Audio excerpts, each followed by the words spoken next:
growing up, become a misfit, those who don't fit.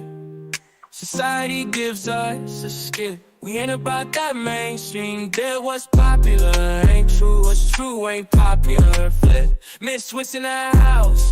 We come through it with some sharp. We cut right through. We don't follow trends. We got our own groove.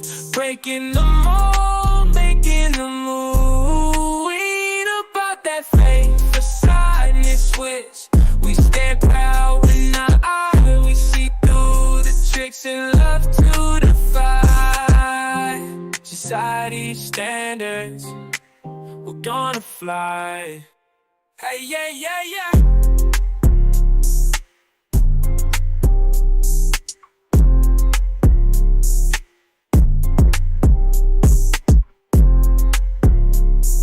One face of sadness. In a world, what's up?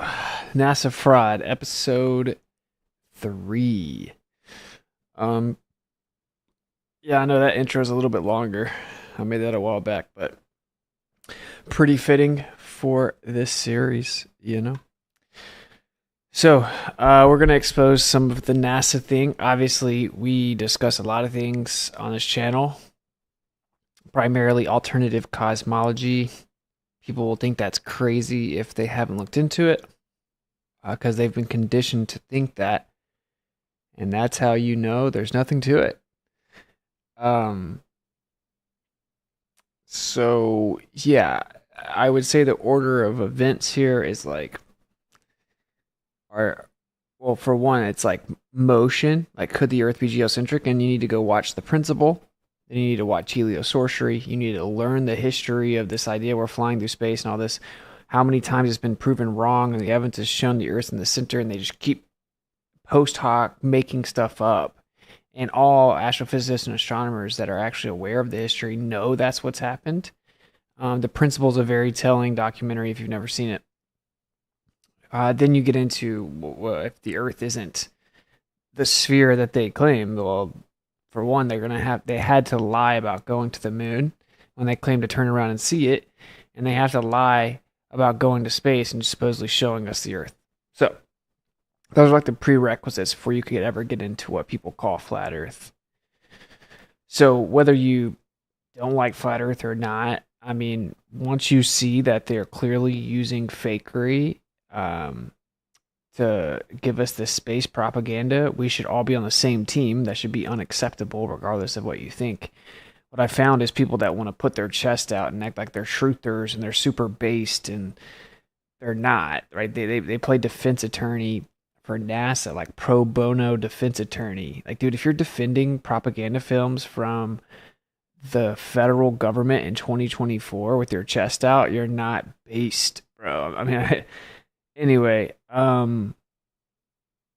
you would think that's like a middle ground, you know? Whether you want to go the Alex Jones route and say, oh, it must be because there's a secret space program and there's actually bases on the moon, whatever. If you can't acknowledge that NASA's consistently lying and faking things, either A, you haven't actually researched it, B, when you claim to have researched it, you did so with a bias, or C, you just can't entertain it at all. So we're going to watch some stuff tonight. I made a video, I put a quick little video together today, and people started spiraling. And it made me think, oh man, we should do episode 3. So I'm going to play that video real quick, and then we'll get started. So this is the video I posted today. I put astronaut gets caught using a harness. Let's check it out.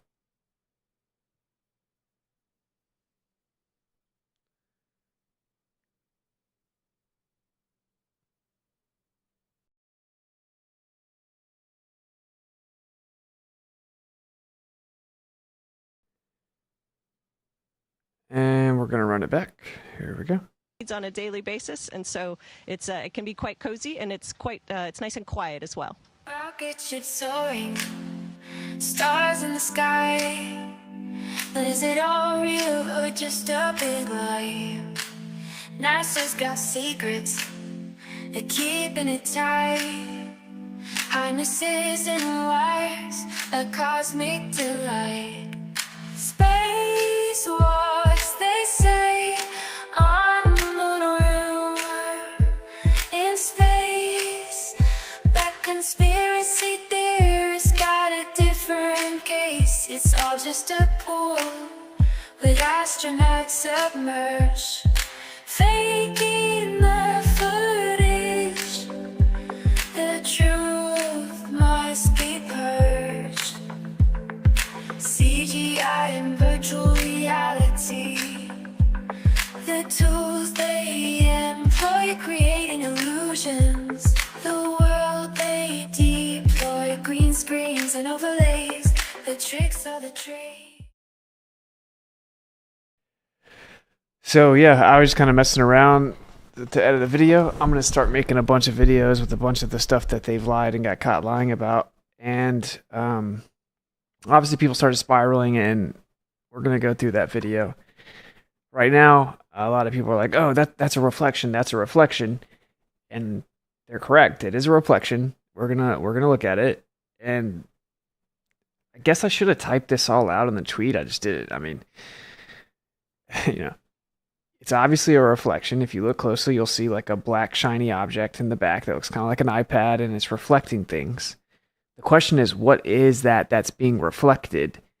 And it follows this like tension point on his shoulder, right? The reflection follows that perfectly and looks like a harness. And what they do in movies, we're going to cover a lot of this tonight, but whenever they want to make it look like people are floating around, there's a few different things they do. They'll film certain scenes on 0G. They'll have people kind of walk down a corridor, and then they'll change the angle of the camera so it will look like they're floating.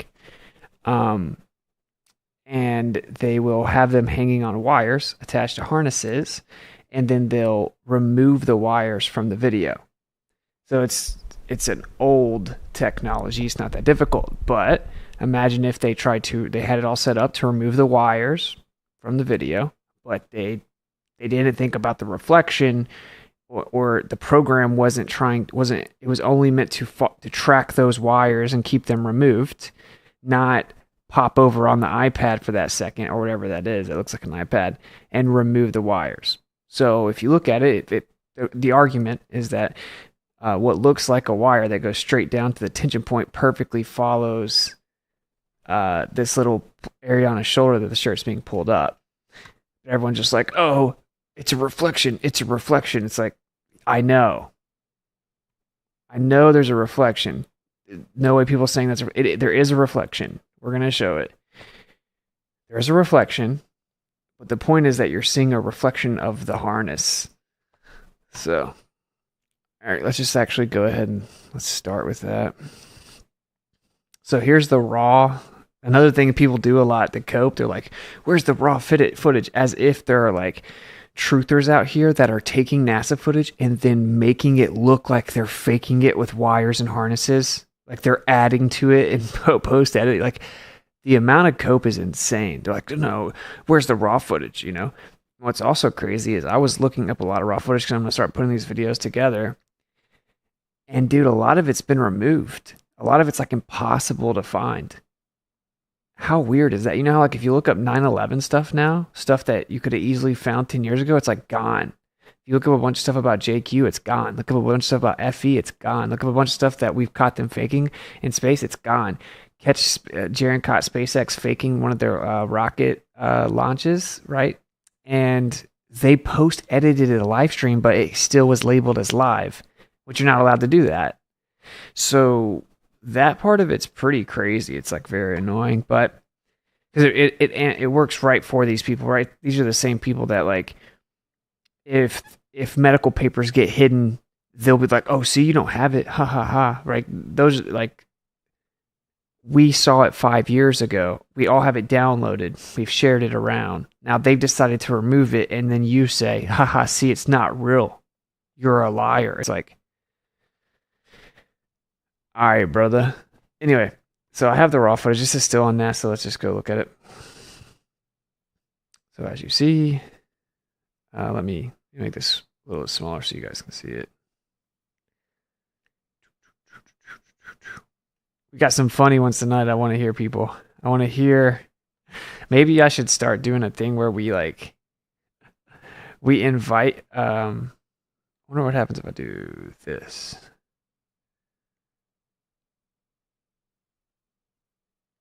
Where we invite the people that want to defend it on, talk to them about it. Because it's funny. It's funny. Like some of the stuff about the show tonight, you can't defend it. I mean, they will though. Anyway, you see NASA video, official YouTube channel. Almost 1 million subs. They got 4.5 thousand views, so they're crushing. And as always, they disable the comments. That's how you know they're very transparent and legit. So anyway. So here it is in live speed. It as well.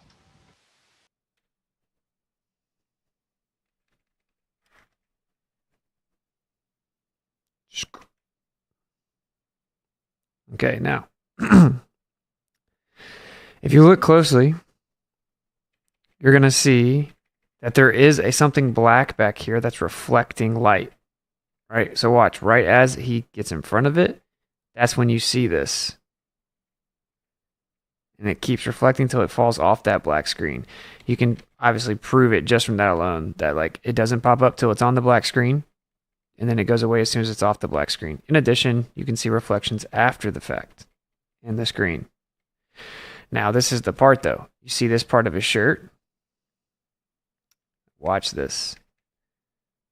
Okay. Now people try to say, that's just a wrinkle in his shirt. He's supposedly in 0G, my guy.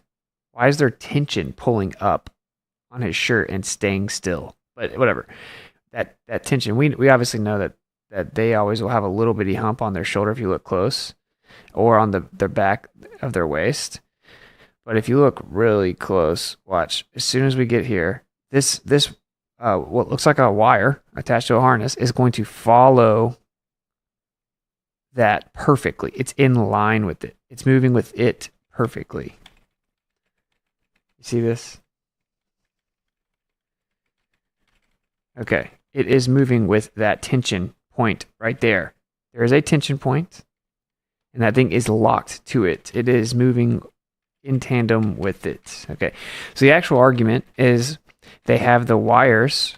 They have the wires removed from the scene, which is very easy to do. We've been doing it for a long time. We do it with space movies, TV shows, etc. But they didn't think about the reflection.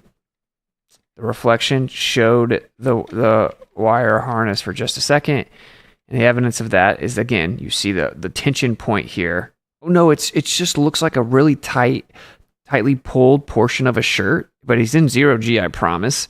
But it just looks like something's pulling directly up, and it's not moving at all, even though it's in 0G. And this is the stuff, they'll never address these parts. These are the part, they just never address these parts. Look at his shirt. You can see the tension being pulled. There's clearly tension being pulled on the shirt right there. And then if you see here, the wire moves with it the entire way. Okay?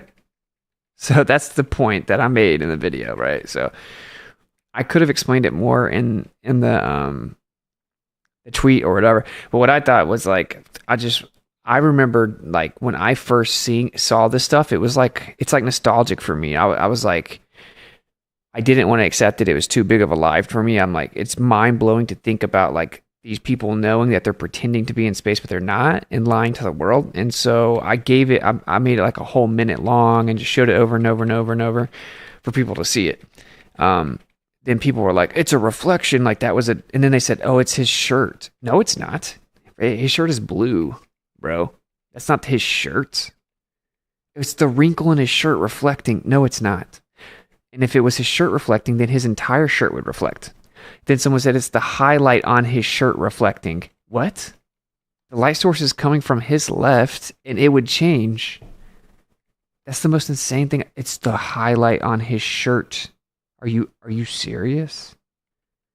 The stuff that people say, bro. So then someone said, that's just his neck. Then someone else said, that's the earpiece. That's his earpiece. Yeah, but they'll all act like you're so stupid and it's really obvious what it is, but then they'll give 20 different made up answers. It's so obvious what it is that you guys are all making stuff up. It's his leg, it's his arm, it's his neck, it's the folded crease on his shirt. It's his earpiece, it's the highlight on his shirt. Or there's something that's moving perfectly with the part of his shirt that's clearly being pulled at an angle right there for the world to see. In 0G, allegedly, right? And the only time that part that's being pulled changes when he moves his arm up, right? Well, obviously, because you have tension, and now you're moving your arm towards the tension, and it still is being popped out. Now, where it gets really interesting is if you look really close, and I might need to find a way if I can zoom in here. It gets worse for you guys, just so you know.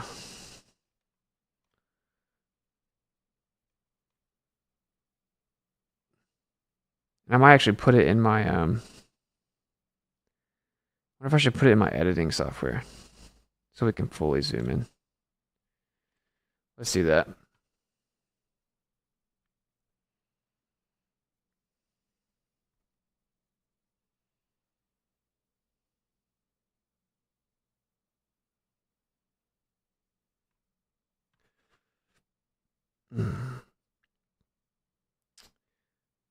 Sorry, just a second. I never try to do this, but it'll work, I think. So, because this next part is there's really no way around it. I mean, this is the thing, bro. It doesn't matter what you see. Like, think about okay, if they're faking it, think about what could we see that would show that they're faking it. If you saw that very exact thing, they would make an excuse for it. The way that they live in this world is they cannot even begin to accept the idea, because I think it comes with so much ostracism. Like, oh, being like J-pilled, that's not, dude, that's like baby stuff now, right? Like, the truth is that these people act like they're real bold and don't care what people think, but that's not true. They literally do. They're terrified. They're terrified of like people calling them stupid because they would question the scientists, you know? And I think that's super goofy, but all right, anyway, here, let me pull this out and we'll just drop this video in there, because this way we can zoom in. Okay. And let's use this one.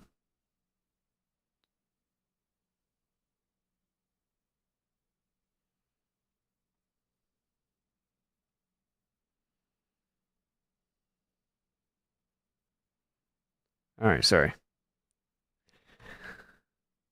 I was thinking I'd be able to zoom in better, but this should work. Okay.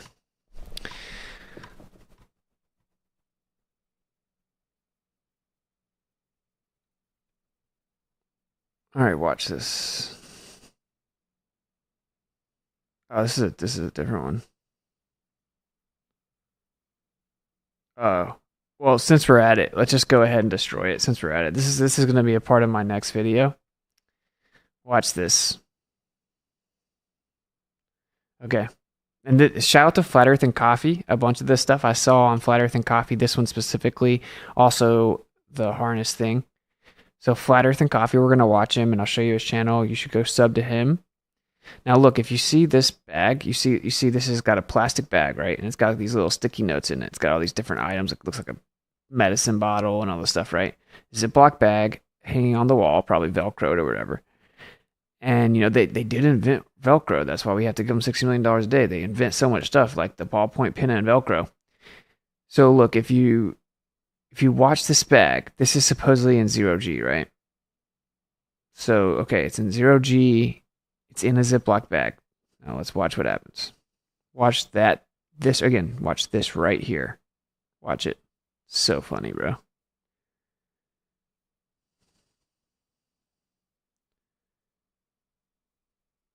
Wait a minute.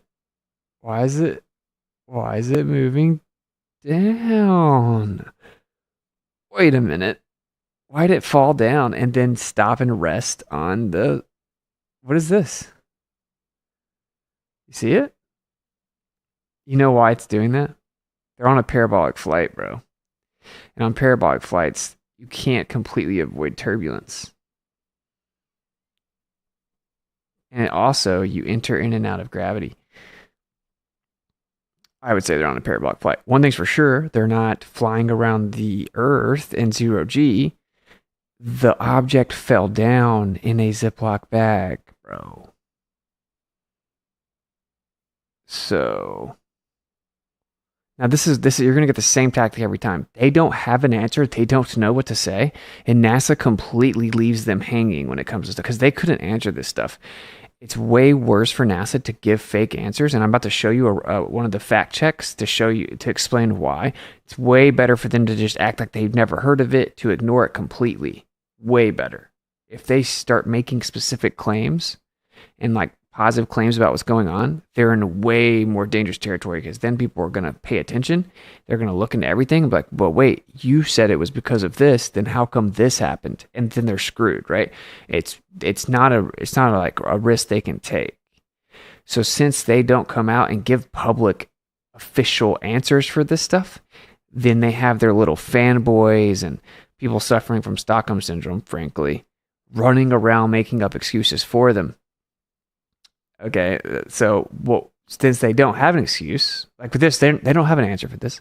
So they have to do the same thing every time. They have to pretend, and this shows why they're not able to wake up, because they're so scared of like being stupid, like thinking for themselves, maybe getting something wrong, or people calling them stupid, or them missing something that would be obvious, or anything. Like they're terrified of the idea of the group thinking they're stupid, right? So they will project onto you. I'm just telling you, this is all you're ever going to get. I haven't even looked at the chat yet. I guarantee you, if there's anyone here defending it, that's all they're going to do in the chat, is they're going to gaslight you. Like every time, gaslight you. Like laugh and pretend like the answer's super obvious. And then they'll just say something asinine. You know? So, look, that object is supposed to be floating in 0G in a Ziploc bag. Look, his microphone's floating. They're in 0G, bro. Look, as the microphone's floating, the object's falling. Do you see that? Shroom. Now, what's interesting is this is sped up. This is sped up. And so what that shows you is that this is like a parabolic flight. And it's slowly changing momentum, and it makes it fall. And when it's sped up, you can see the movement of it. So, do you guys see that? Anyway, I mean, I wasn't even meaning to pull this one up, but it's hilarious. The object falls in 0G, and it's air conditioner. It's in a Ziploc bag, buddy.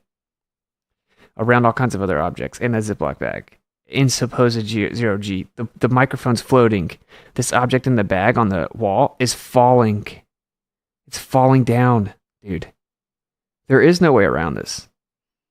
That is that is definitive proof that this person is not on the ISS flying around the Earth in 0G. That's what that is proof of. But what people will do is stuff like this too. They'll be like, but what about the microphone? You're just going to ignore the microphone? Yeah, that's called a red herring. You're avoiding the falsification of what you're like. Yeah, we can easily show how you can fake the floating microphone. Hey, stay on topic. You can do it. The object's falling. That's not possible in 0G. They're lying. They're not in space. They're faking it. Why would you post a video where there's a reflection and you can't know for sure what it is? Well, probably because I've caught them faking things about 400 times now. I know for a fact they're not up there. You think you know for a fact they are up there. That's the disconnect. I'm just going to make sure, like, there's no way around it. All right, let's see. I'll see what the chat has to say here, but it wasn't even the one I meant to open up. Let me find the other one.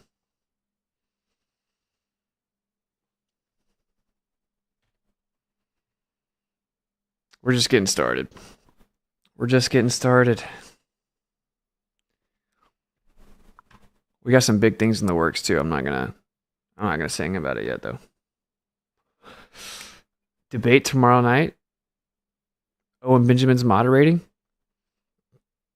Baptist bias. Rumble, I guess. I'll upload it to my YouTube afterwards.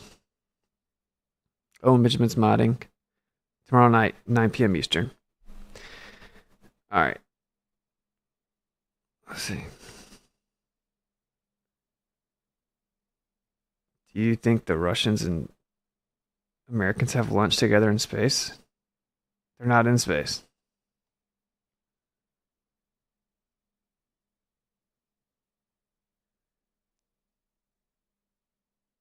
Did anyone get it? Did we get an answer? Did we get any like NASA apologist answer? It's like, well, he had to hit me. He had to hit me. Well, she had to sleep with him. You know? Oh, the master had to beat us. He had to keep us locked up in the basement. That's what you guys sound like to me. Respectfully. I mean, I hope you get the analogy.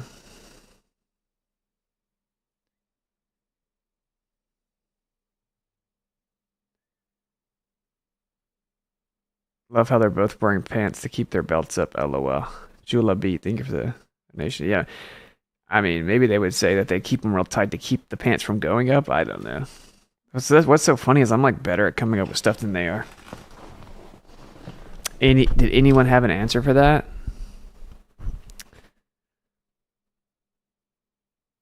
Okay, that means they're faking it. They're faking it. Can we all just like don't make it weird? Bro, the fact you even thought it was possible that NASA was the one federal governmental agency that wasn't lying is kind of wild. It's 2024. We're way past the government telling the truth. That die with JFK, if you even buy that, right? And we know what that was for. You don't tell certain organizations they have to register as a foreign entity and then reveal their funding when their funding is clearly their foreign country's intel agency. That means their foreign intel agency, basically their CIA running our country, would be exposed because they're funding them lobbying on our country's interests. Anyway, total digression. The point is like, it's been declassified that our government has come up with elaborate ways to deceive people with propaganda films. In the 60s, you know what our government was really, really interested in? The ability to do what's called traveling matte method, which is effectively like green screen and blue screen, and they could remove the outline so they could layer objects. Oh, Photoshop didn't exist. Dude, the government says they had the traveling matte method in the 60s and that they had perfected it using infrared. They were using infrared cameras, to do blue screen. So not like a literal blue screen. They were using infrared, the difference in wavelength, to be able to layer objects on top of other backgrounds in the 60s. Why was our CIA so interested in the traveling matte method to fake films in studio in the 60s? Okay. And that, I mean, they've actually blatantly said like that they were interested in propaganda films, propaganda narratives, taking over the media to lie to the public, to control what they think. You thought in 2024 NASA was the exception. That's pretty crazy. Like you're out on a limb from the beginning. We just proved they're lying. So I'm only saying all that to say like it's okay. It's not really like that big of a deal. Don't make it weird, bro. All right. Let's go to the next film. The one I was actually trying to show you. Oh, that one is super damning. It sucks. I was trying to look up all these original sources and it's not easy, bro. It's not easy to find them. That's just... Everyone should be in agreement. That's not acceptable. That NASA's like hiding and erasing things once we catch them faking it. But no, you'll defend them. You'll say it's not true. You act like I work for you and I need to run around and get you every little thing that's ever happened. I don't work for you. Like, go look stuff up. All right.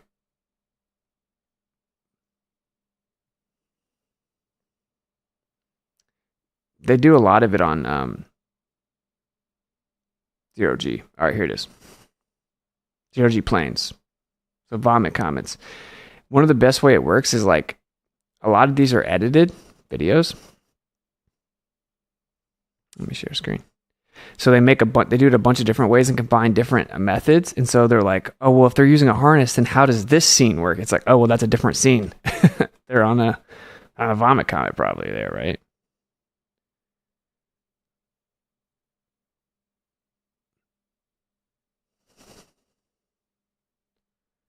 All right. In case it's all just a pool with astronauts submerged. faking the footage. So you guys can clearly see that it's a reflection there, right? And it follows this part of his shirt.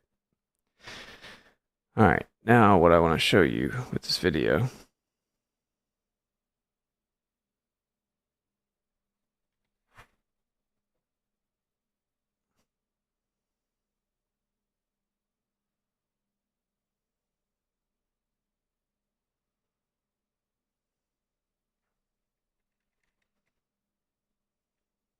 All right, watch this.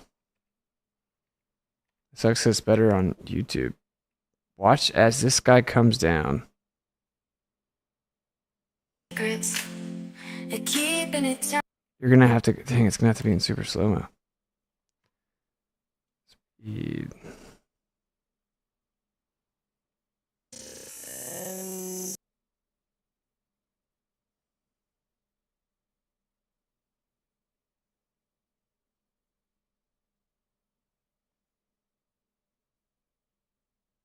All right, check it out.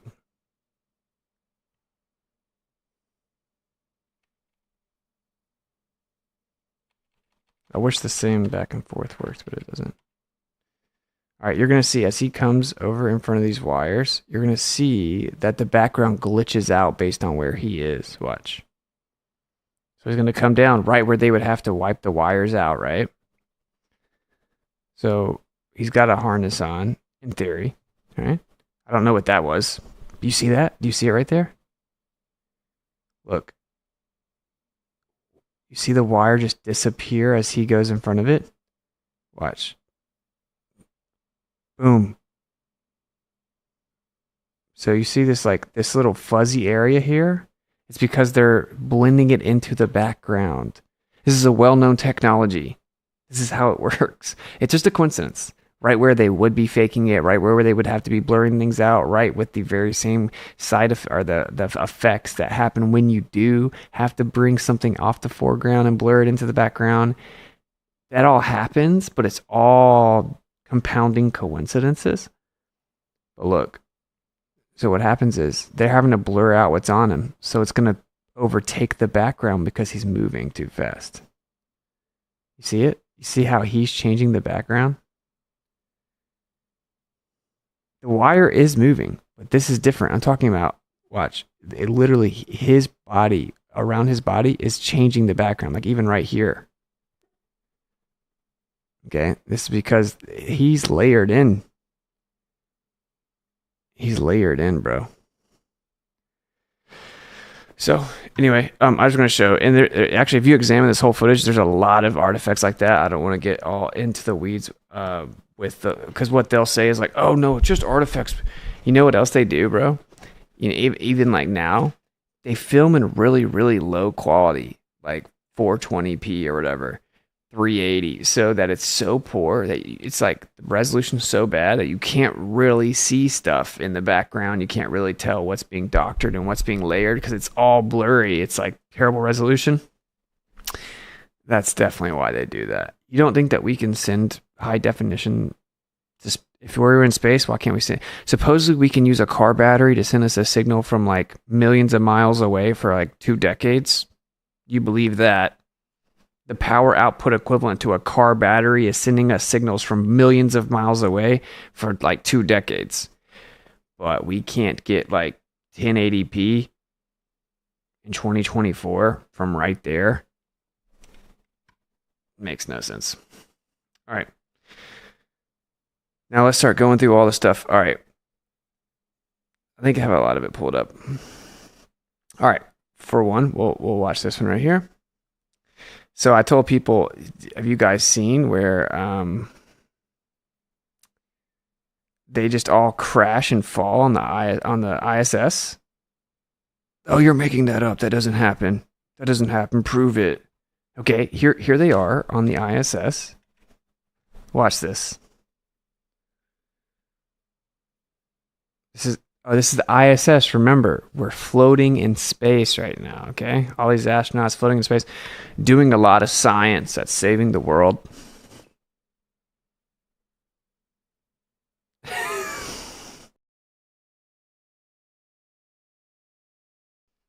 They all just crash into the wall, bro.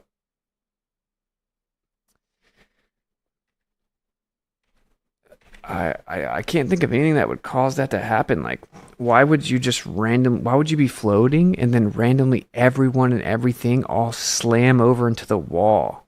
Why would that ever happen? I can't think of anything that does. That's crazy. Like, wait a minute. Well, they're floating and then look, they all slam into the wall. Oh yeah, that's what happens on 0G planes. That's what happens on Vomit Comets. Literally, you change direction and then everyone falls. Literally.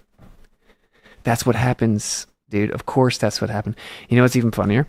Because I think they were getting cocky back in the day, and they would try to occasionally throw live streams in. And now they're like, no. Now but there's something about the live stream spell. It's like the broadcaster doesn't know it's fake, and they're able to prompt something out live, so they like to mix in live. It gives them a big cover of authenticity. So for the people coping and like, oh, but if it was fake, then why would you see it? They broadcast live sometimes to try to make sure people think it's real, because I think they've mastered the 0Gs. By the way, wait till you see the astronaut conversations I let out. I talked to an astronaut about that very thing, about how she had so many hours, dozens and dozens of hours training in 0G planes, Vomit Comets, and you'll see. But anyway, so yeah, just a coincidence. You know what's funny is when they had this, it's like called Space Lab or whatever. What's it called? But the predecessor to the ISS, they had this huge room that they could move around and do flips from side to side. All this room. All of a sudden, they went back to this like small little like tunnel, like cylinder layout. When the predecessor to the ISS had huge amounts of room.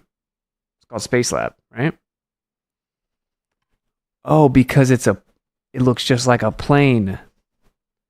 And the other one looks like a plane, but a guppy, like a huge plane, not very feasible, right? It's going to be very difficult to do long duration 0G flights.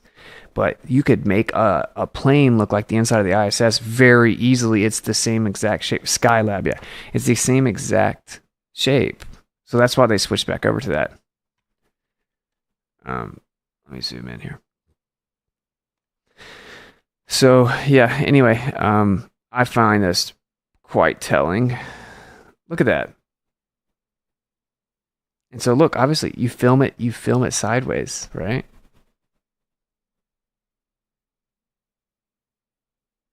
Bro, what's going on? They're gonna say, I'll go ahead and tell you what they say. What they try to say is that, they were on the ISS and they had to change directions real quick, unexpectedly, because a meteorite or something, I don't know, space debris was coming. Oh, if they have to change like that for space debris, they'd have to do it all the time. They claim that there are their model necessitates that there's like millions and millions of pieces of space debris flying all around the ISS. And no matter how small they are, it can be incredibly dangerous because they're going so fast. They did this suddenly. They had to turn like you're just driving a car. You can just turn, going 17,500 miles per hour. Just turn real quick, no big deal. Wouldn't it throw your entire trajectory of your orbit off if you just turned real quick? Suddenly jerked and turned, and the the astronauts didn't know you were about to do it. They didn't know any of that was going on. That doesn't make any sense. That's ridiculous. This is real footage from NASA. They claim that it would. The official narrative is like there was some unexpected orbital correction because of space debris or something. But now when you try to get more into it, dude, they've deleted most of the official acknowledgments of it. Like there used to be all kinds of stuff about it. Now it's gone. They are literally doing like a modern day book burning. Don't worry, I'm gonna get that's what I'm doing for like the last 2 hours before this. I'm tracking all the original sources down, but it sucks. And by the way, if anyone wants to help me with that, let me know, because obviously the people that are like defending them and like trying to gaslight you, they're not going to help you look forward. They don't care about truth, right? They're not going to help us, but who cares? There are people that are going to see this. There are people that are going to come across it that do care about truth, right? And aren't going to lie for them. And we should help show them the info. So anyway, that one's hilarious to me. So, and this is how you can do something else people will say. Everything they say is a lie. Something else people will repeat is, like 0G planes, Vomit Comets, you can only do like 30 seconds. That's not true at all. Someone came out And a guy who had been doing vomit comments like his whole life, that was like his thing, he came out and talked about the whole like Bezos thing, and they were all making a big deal about supposedly going to space and floating for 2 minutes. He's like, dude, that's nothing. I floated for long over 5 minutes all the time in zero-G planes. He said it was just a glorified vomit comment, which is what it was. So, yeah, anyway, I know a lot of people don't even know that video exists. It's actually kind of insane. Now let's get into some funny stuff here. I find this next part very funny. All right, let's do it. All right. Now, this is the part that's so disgusting. They're always like talking to children in these videos where they're faking it. And the fact that people would come at like, we're saying these are liars. They're all former military. They all signed NDAs. Almost a ton of them are openly Masons, but they're all former intel that signed NDAs. We've caught them lying, and they're sitting here lying to the world and to children, completely shifting this worldview of this child. So you might think it's real right now. Okay, step back for a second and say, let me understand where they're coming from. They think they've caught NASA lying, faking space, and they see that they're lying to these children. I can understand why that would make them mad. And if you can't say that, then like, I mean, you're lying to yourself. But look, this is so funny. We'll do volume.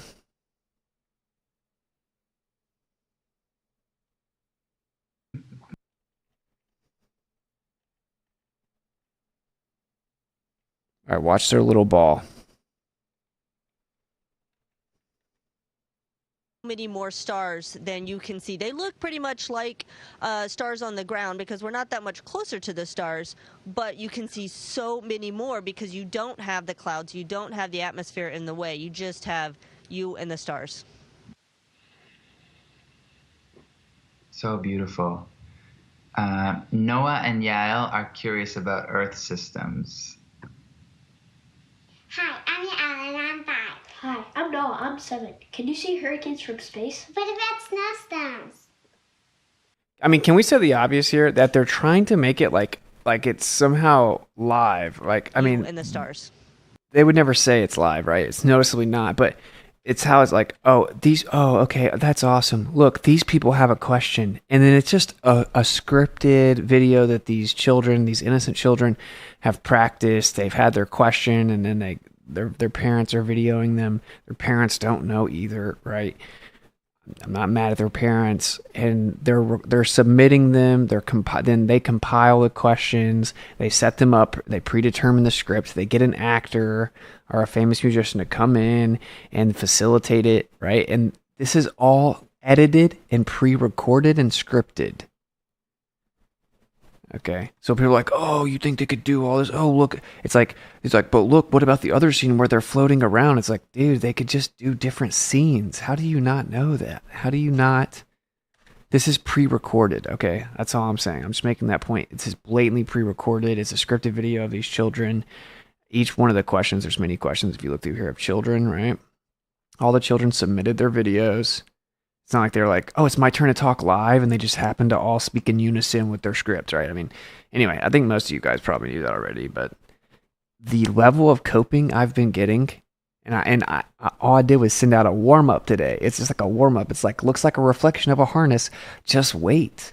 It's going to be a rough month. And I got some big things planned. All right, anyway. Hi, I'm Yael and I'm 5.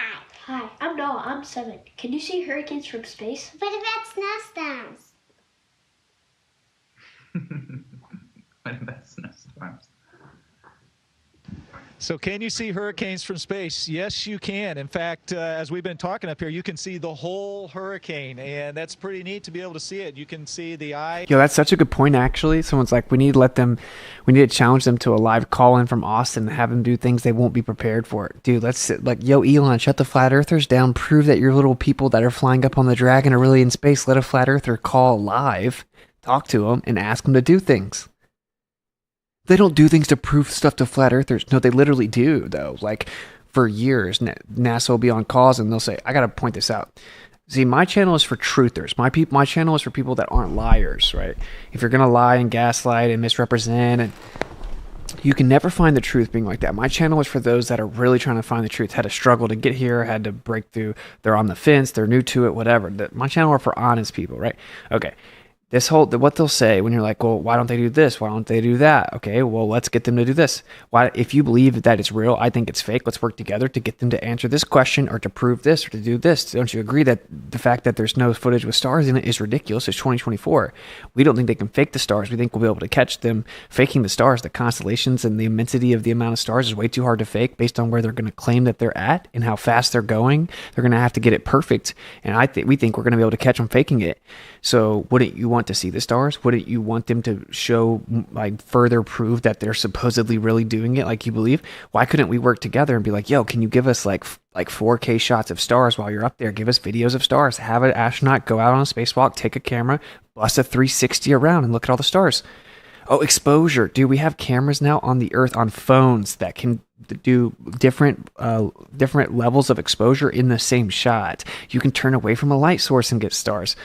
Why are you making up excuses that make no sense for them like you work for them? It's weird. But all I'm saying is this is for people that are actually honest, right? Think about this. One of the main things they'll say is they don't do things to prove stuff to stupid flat earthers or to people who don't believe in space, but they literally do. And I'll try to find them. But there are many times throughout the years where NASA's been on a call like this and someone's talking to him. He's like, for the people that don't believe you're really up there, can you do this? Or they'll say, so what do you have to say to those people that think you're not really up there and you're just on wires? They've said that very thing like 10 times. They do backflips and tricks to prove to the people that they're up there, to prove to the skeptics that they're not faking it. So when you say they don't do stuff to prove it to you guys that don't believe that they're really you're objectively wrong. They literally do that very thing. In fact, it seems like the only thing they ever do on the ISS is try to show us that they're really in space. They try to really convince us they're in space. So retire that argument. It isn't true. It's documented many times. They've been like, hey, will you do this to prove to the people that don't think you're up there? So they literally do. What we're saying is let me call. Let me call and talk to them. And we'll come up with a few questions. We won't let them know what we're going to ask them to do. They'll probably tap our phones, let's be real. But anyway. Okay, I guess what I'm trying to say is if you think we're wrong and we think you're wrong, why would we not work together? Aren't we on the same team? If they're lying to us, they're lying to all of us. If they're lying to the world, you're included. Your children are included. If you think that we're spreading dangerous misinformation, then work with us, right? What's the worst that's going to happen? We're going to get better equipment. We're going to get better footage. We're going to get more funding. We're going to get people more interested in it, right? You're going to be able to prove that they're legit further? Or are you scared about it? Do you know that they don't have it in your subconscious? Do you know that they can't give us the stuff that we're asking for? Right? I'm hitting these meta points because we're fighting like a spiritual, philosophical, metaphysical battle, right? We're fighting. It's not as simple as people can just see it, because some of us in this room, we see it and it's plain as day. And there's another group of people who act like they pretend they literally can't see it, like they have no idea what we're talking about. And there's a disconnect there. So I'm just saying you should be on our team. We should be working together. If you think it's real, I think it's fake. If you're kind of skeptical, if you're not sure, you're on the fence, and we think it's completely fake and we're positive it's fake in our mind, we should work together and demand certain answers, demand transparency, accountability, better footage, right? Why would that's the part I don't get. Why am I your enemy? Why is the fact that I don't believe in a story from the federal government making propaganda films where we see them glitching and their hands going through objects and their stories not adding up and the time delay between their speech changes and doesn't match the story and the physics that they claim? How is me being skeptical knowing that Russia has already admitted that they were creating fake space films for their population decades ago? How is me being skeptical of the federal government lying to us with propaganda films, because that's what they always do? How does that make me your enemy? Think about how brainwashed of a stance that is. It's insane. On its face, you're wrong.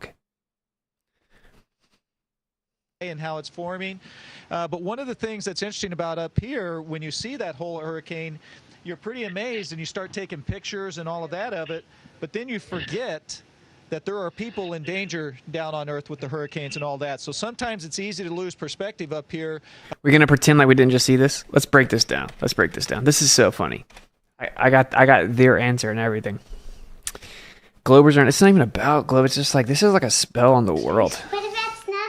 I mean, dude, you can understand why people think space is cool, especially children. You can understand why an atheist thinks we need to go to other planets. You can understand why an atheist, the one thing that seems like exciting to them would be aliens or extra life or a planet we can go to or Elon taking us to Mars. You can understand why a child would want to go to space. If space was real and you could go up there and you could do all this exhilarating, explorative stuff, that would be cool. Like, you can understand why people are captivated by it. It's a captivating spell. It never really hit me like that. I'll be real. I raised my hand in 10th grade and asked the teacher why it was all cartoons. It wasn't that I necessarily thought it was fake. I just I wasn't buying it.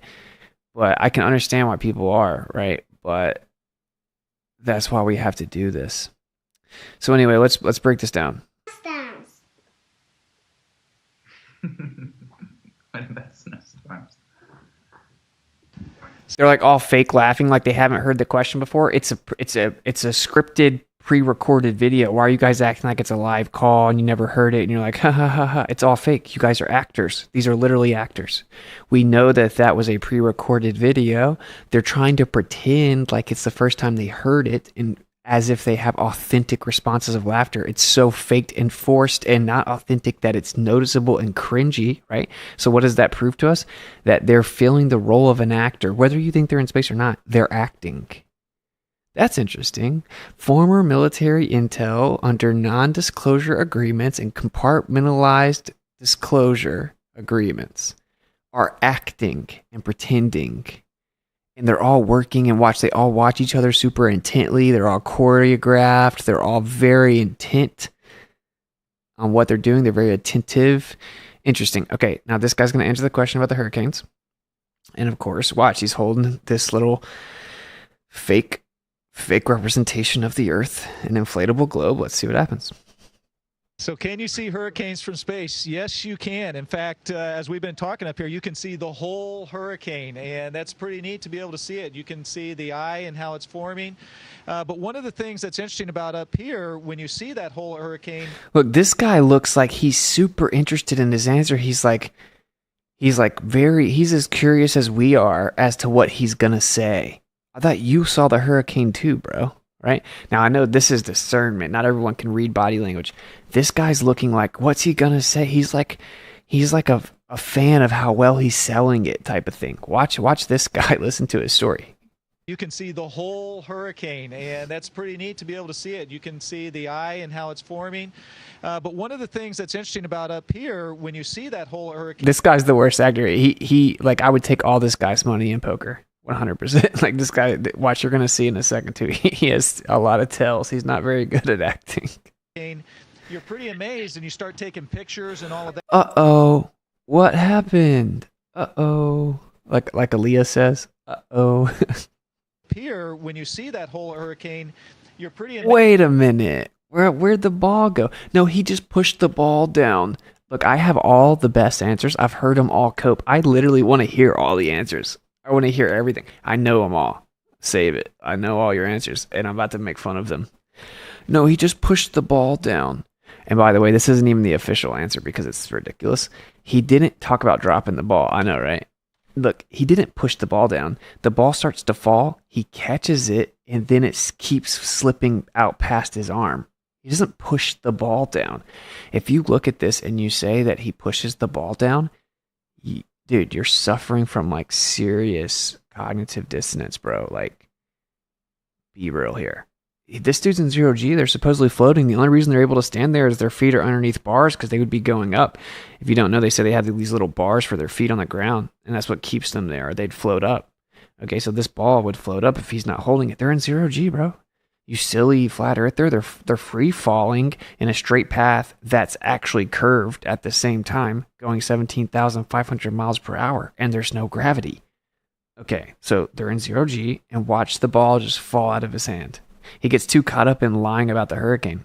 Whole hurricane, and that's pretty neat to be able to see it. You can see the eye and how it's forming. But one of the things that's interesting about up here, when you see that whole hurricane, you're pretty amazed and you start taking pictures.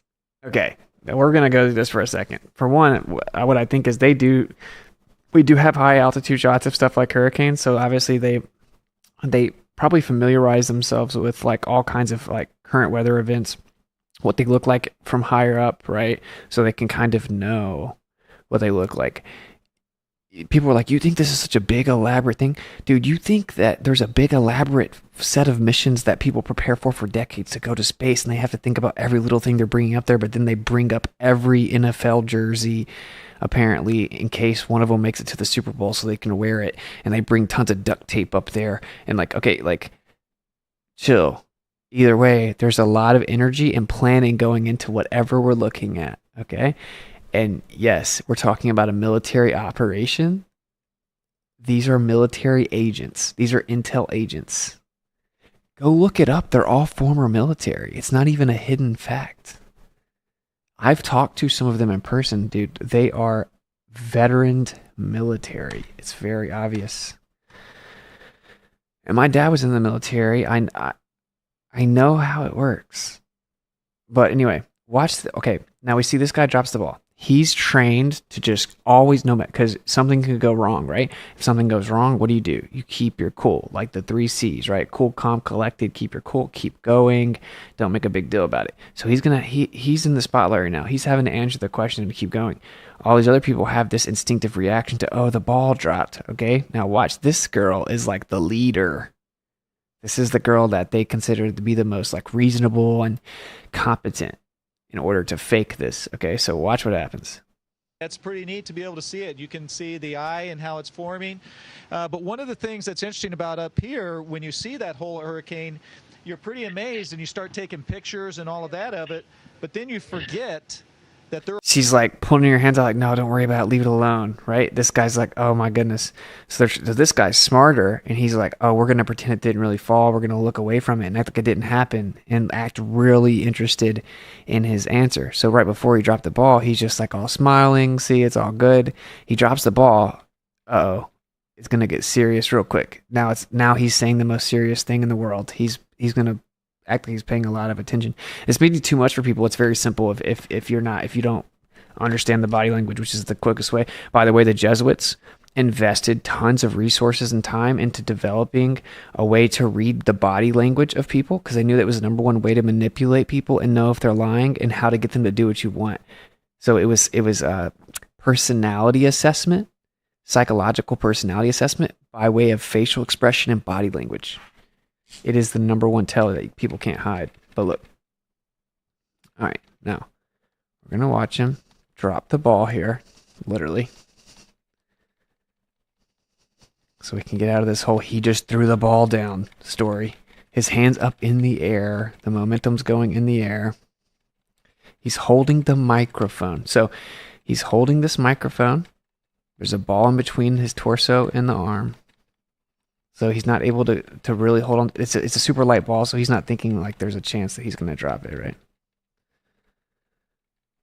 Oh, come on, YouTube. What are you doing? All right. He's holding the ball. Dude, I thought it was closer than this. My goodness.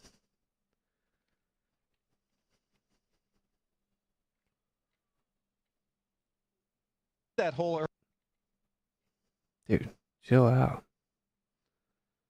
Hurricane, you're pretty. YouTube's hating on me so hard right now. All right, watch the ball. Let's just do this. Whatever.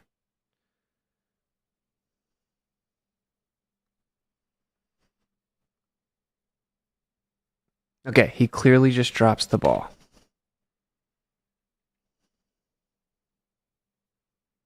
It slips out from his hand, right? It's not obvious. Hey, since when do things fall down in 0G? Now look, they're all like, oh no, the ball fell. He's like, I'm going to go get it. She's like, no, don't get it. Because she knows they have to make sure the ball is supposedly floating in space. So it's not as simple as like, just go pick it up right now.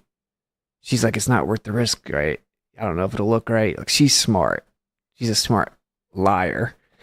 But this guy's not, and we've caught him in many other videos. He's a major liability. I think that look at Don Pettit. They kind of like the useful idiot. He's just obsessed with the ball. This guy's smarter, right? He's like, I'm not going to draw attention to the ball. This guy's like, uh-oh, we messed up. Look at this guy's face. So anyway, there's one example of many things, right? Okay, they're in 0G and the ball falls down. How does that work? How does it work? What are you doing in your mind right now? Are you doing mental gymnastics? You're like, someone's got to give me an answer. I need an answer. These are like the people who said, no. There's no DNA in there. Genetic modification isn't a real thing.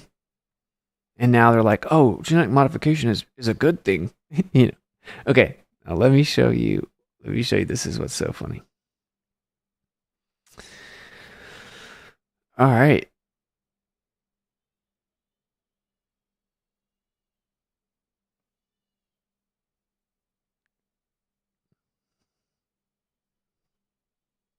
I gotta find it. It's so funny, bro. There's like this may be it. Yeah, this is it. Okay, look. Reuters fact check. A video allegedly showing a ball dropping due to gravity while astronauts are in the International Space Station is not evidence that space travel is being faked, as some users online claim. The full video shows that the ball does indeed float around, and that it just happened to float down in the short, isolated segment being shared on social media. Okay, this is why we hear the type of talking points we hear. Oh, the short, isolated segment, as if, if you don't play the full, 30-minute video, somehow it changes. Why would we? What? No, he dropped the ball. We're showing where he dropped the ball, and that defies the physics that they claim are happening. Okay, that's irrelevant. That's called a non sequitur. Okay, the full video shows that the ball doesn't defloat around, and that it just happened to float down. It just so happened to float down. You cannot be serious. And now watch this. The video excludes an image of the NASA logo with the word NASA replaced with liars. The text below the video reads, NASA drops the ball on the International Fake Station. The video shows 5 astronauts with one on the far right holding a microphone and what appears to be a ball. While the astronaut speaks, he lets go of the ball and it seems to fall downwards and out of view. Some of the other astronauts try to grab for it. The description of the post reads, NASA drops the ball with such an astronomical budget they could have at least bought some helium. Why do deceiving cretins always hold public purse strings? The clip comes from a longer video, blah, blah, blah. According to the description, they were doing this on Earth Day with Shawn Mendes. Okay. At the 1830 mark, the clip from the post can be seen. However, other parts of the video show that there's a lack of gravity. So they don't actually answered the question. Look, at around 1853, the ball can be seen moving upward again, apparently unaided. At the 1610 mark, he reaches behind Walker to retrieve the ball, which at a closer inspection appears to be an inflatable globe. He then releases the globe, which floats between them. Throughout the video, Walker's hair, the microphone, and the shirts of the astronauts can be observed, quote-unquote, defying gravity. Their answer is, but look, the rest of the video looks legit. So therefore, their point about the ball falling must be wrong. They don't explain how objects free fall in 0G. They say, but look at the other parts of the video. It's just a red herring. It's just gaslighting. That's gaslighting.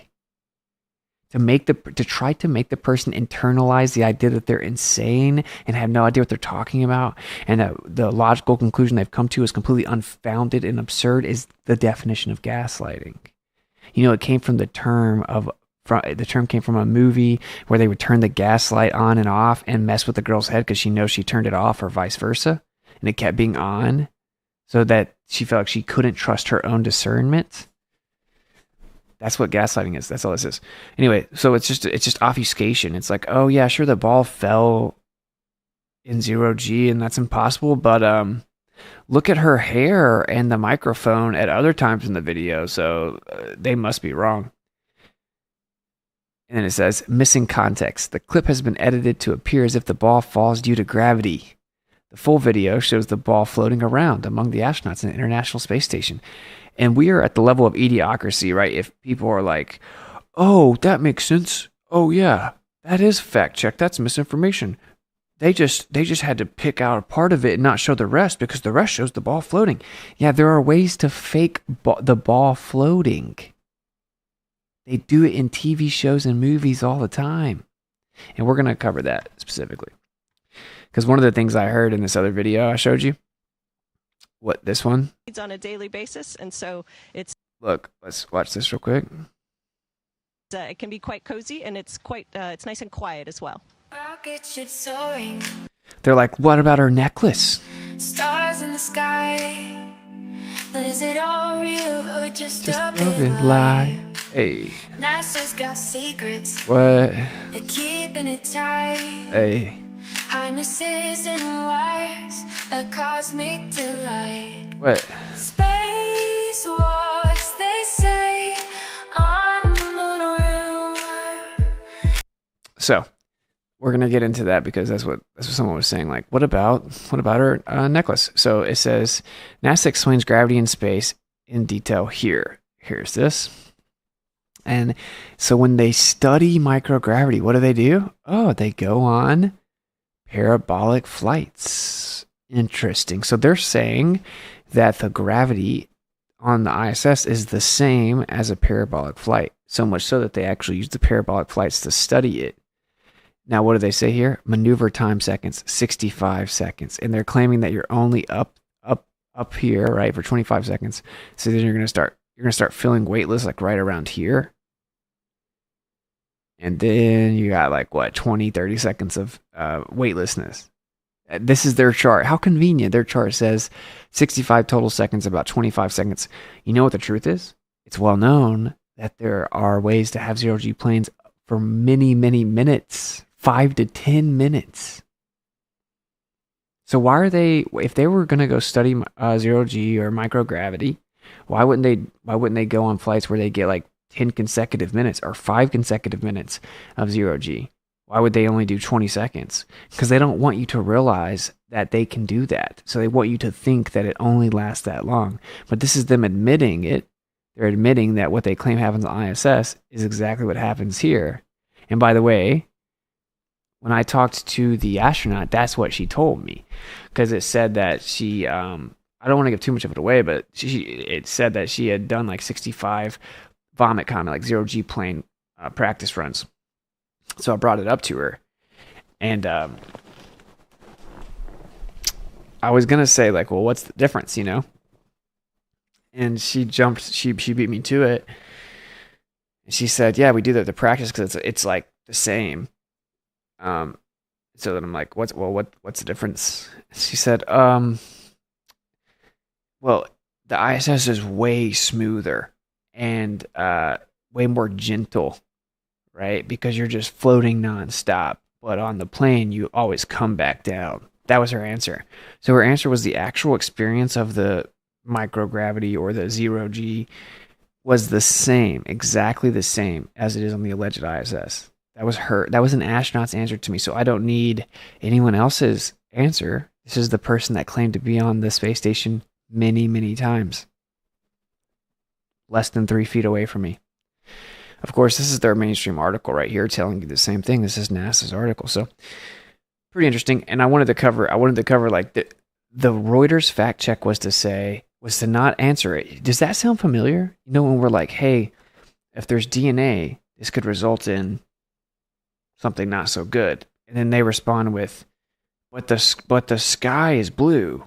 So we're going to trust the scientists. You know, it's like, the ball dropped. He accidentally dropped the ball and it free fell. It went down to the ground. It free fell to the ground when he dropped it. That is not what would happen in zero-G. And their answer is, well, if you look at other parts of the video, it looks like there's not gravity. So their claim is debunked. No, what? The claim is that the video exists and that what's in the video is what's in the video. That's our claim. You're saying it's debunked. What are you talking? We're saying, hey, look, there's a video. Oh, well, we're going to ignore that part of the video, talk about this other part of the video, and then say you're debunked. In a way, if you read Reuters right there and you're like, yeah, see, then you kind of deserve to be deceived. It's such like a low level. They did that. If you haven't learned that fact checks are ridiculous and garbage by now and just pure propaganda to push narratives and very subversive wizardry and manipulative tactics to pretend they're addressing something, but they're blatantly not. If you haven't learned that by now, I don't know where you've been for the last 4 years, right? I brought that up just to say, like, look, their official explanation is that they were just not going to address it. And also, look at this. Wait, no, I need to come here. Look at this. This is funny.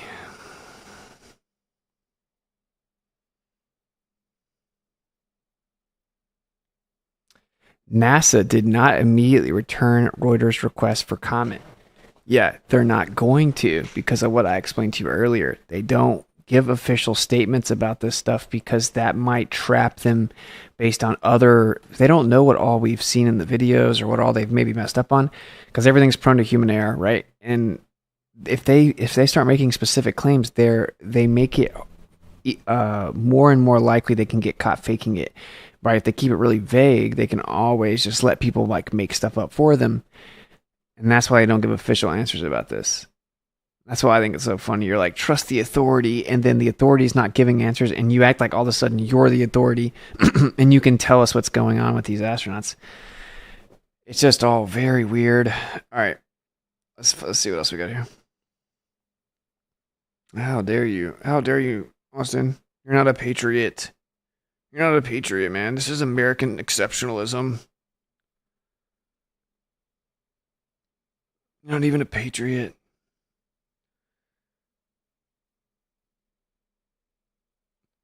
All right, let's see what else we got.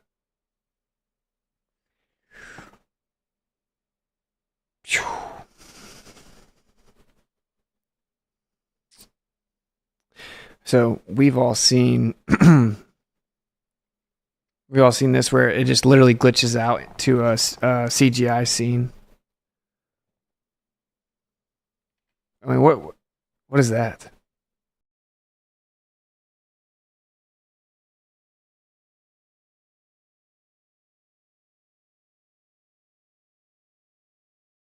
That is actual legitimate footage, by the way.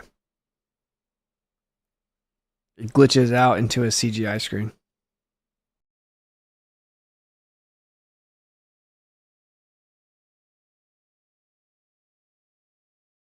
All right, check this out. Tell me how this works.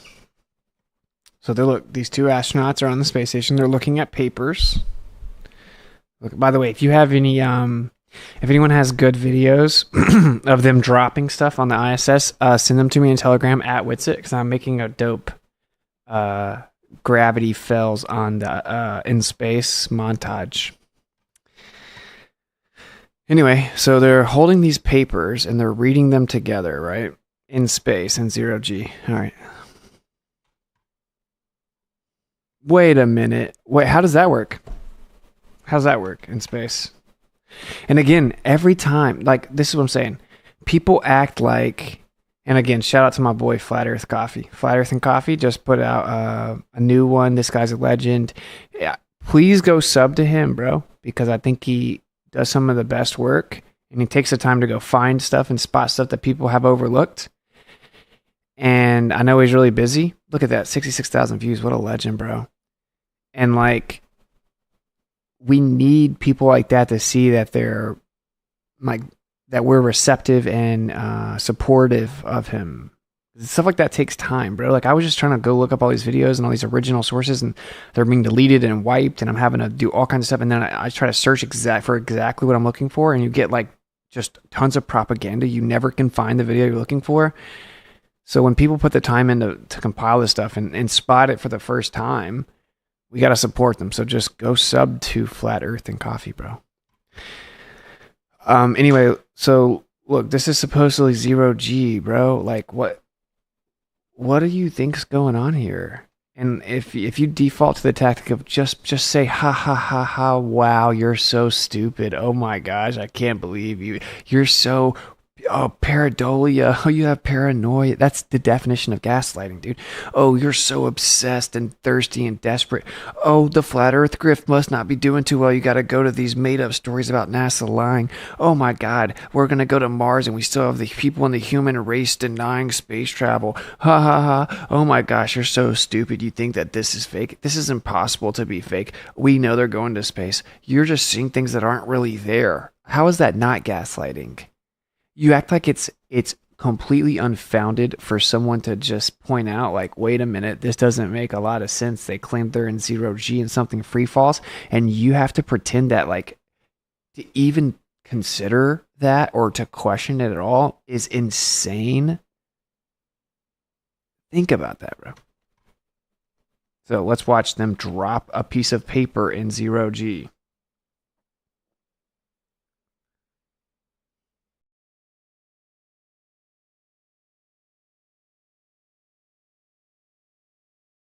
Oops.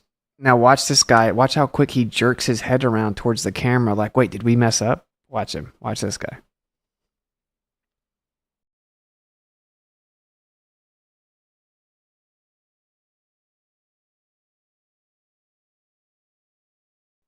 Yeah. Yeah, I think you did. I think you did mess up, brother. Both of them look up like, wait, uh-oh. Like they're all super nervous. Like he doesn't know what to do with his hands. Look, he doesn't know what to do with his hands. He's like jerking. He's pulling his hands up and putting it down. He's like all super nervous. This guy jerks his head over. He grabs it and then looks over like, what do we do? Why are the astronauts looking at the camera like super nervous and freaking out? Like, what do we do? If you're really in space and somehow a piece of paper fell, you wouldn't care. You'd be like, bro, we're really in space. Stuff happens. However it happens, right? Because you're in space, bro. But they're not in space. They're actors. They're liars. They're literally liars. And they're lying to children. That's what they're liars, bro.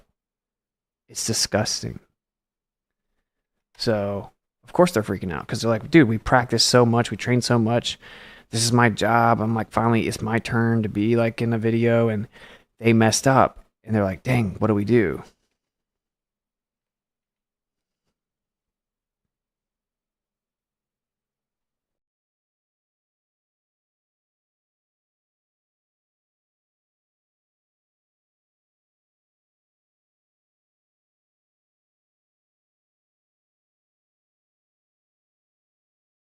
All right, watch this guy too. Watch them both. Watch this guy. Watch how nervous he is. He's like, what do we do? Instruct me. They're both looking at whoever's on the other side of the camera for instructions. Like a director? I mean, dude, that's not possible in 0G, my guy. Okay, what about this? They're in 0G, mind you. Everything floats around, remember? Oh, look how fast that thing drops, bro. And you're going to say he threw it down? He's trying to hold it up on the sides of the object. So, obviously some things that they try to say is like, since there's 0G, if they like throw it down or push it down, it'll go in that direction. So that's what they claim happens in all these because they don't know what else to say. They just say it. They don't even look at it. They just say it. They don't actually look at it and think about it because it's a religion. But watch, the guy's trying to hold it up. It's a spinner. It's one of those little spinners, right? So he wants to make it spin, and he accidentally drops it. Watch, and also there's many ways that we're gonna get into how they can fake it, and then the next audit NASA or the next NASA fraud episode is gonna be all about how they fake it. It's gonna be all about how they fake it. Also, what's not everything that's been scrubbed from the internet has been scrubbed from the internet. I'd love to expand on that, but not in front of trolls. Message me in Telegram. And also, I mean, if you're legit, you can be a part of Audit NASA because we're trying to hold these people accountable while all the slaves attack us and try to prevent us from doing it and bombard my website with hatred and toxicity and just deplorable, disgusting, depraved nonsense. I mean, I'm like, yeah, I'm gonna say we're trying to like actually help the world. It's insane. I went to NASA. I saw them literally playing this like emotional, heroic music, brainwashing them about astronauts, and like I was infuriated. So message me, bro. I'd love to find out. There's a few different tools I use. I use Yandex. There's a few of them, but it's still hard to find this stuff. And yeah, be a part of Odd NASA. Help me. Like I have so many things going on and so many appearances and so much. I cannot do it all myself. But all right, let's just watch this. Watch this. Tell me how this works, please. Look, they all know when they mess up. Like watch his body language.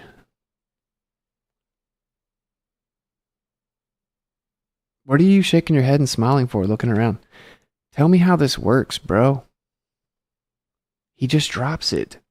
I mean, you're not in 0G. He drops it. This could be a virtual object. This could be, I don't think this is on a 0G plane. This could be an overlay, right? This could be many things. This could be that he was supposed to be setting it up so that it could later be used later for an overlay, and he just messed up. He drops the object. It's blatantly obvious that that's not floating in space, right? Can we all agree?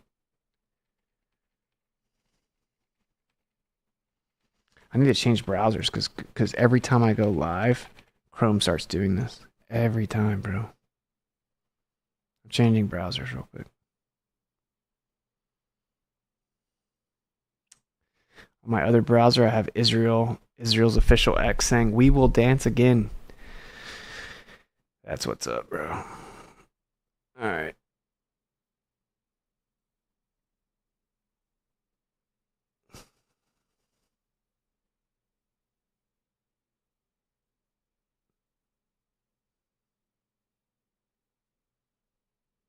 All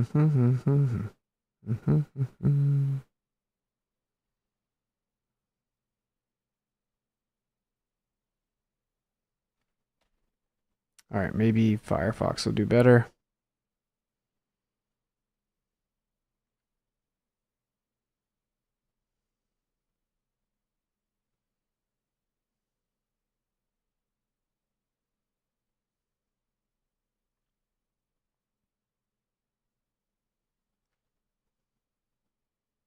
Dude, I remember when I first saw this stuff.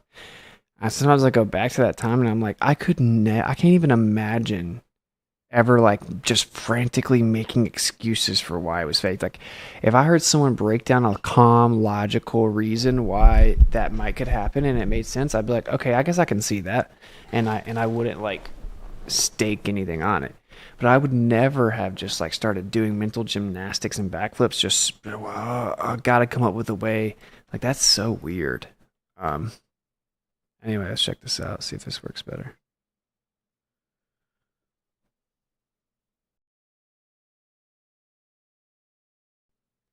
You should download the videos instead.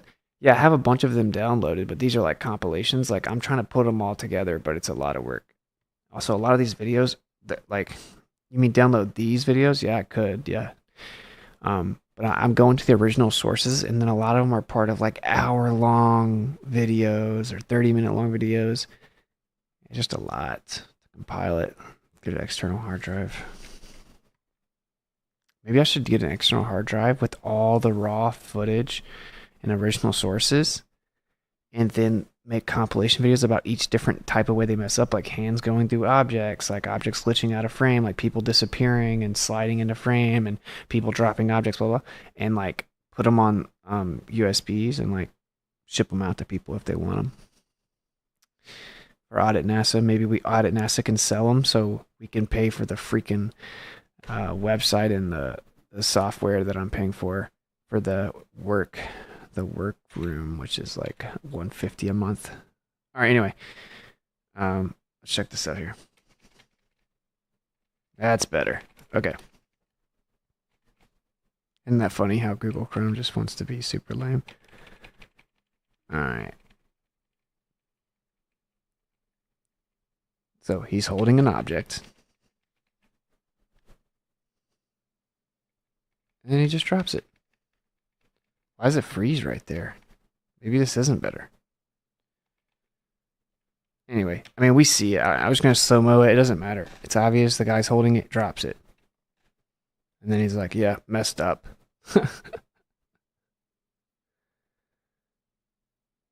How does that work, bro? He didn't just, okay, look, if you accidentally just kind of pushed it down, it would float down. It wouldn't fall that fast, like free fall. It free fell, bro.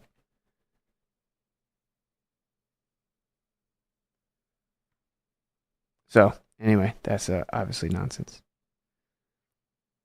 There's another one that I want you guys to see as well. To dock with the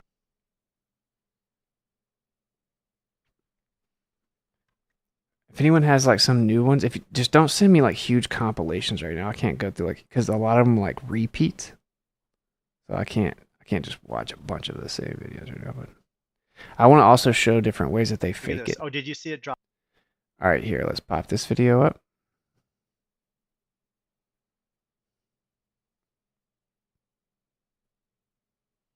This is one of the funniest ones ever. This is Space Lab, and this guy's claiming to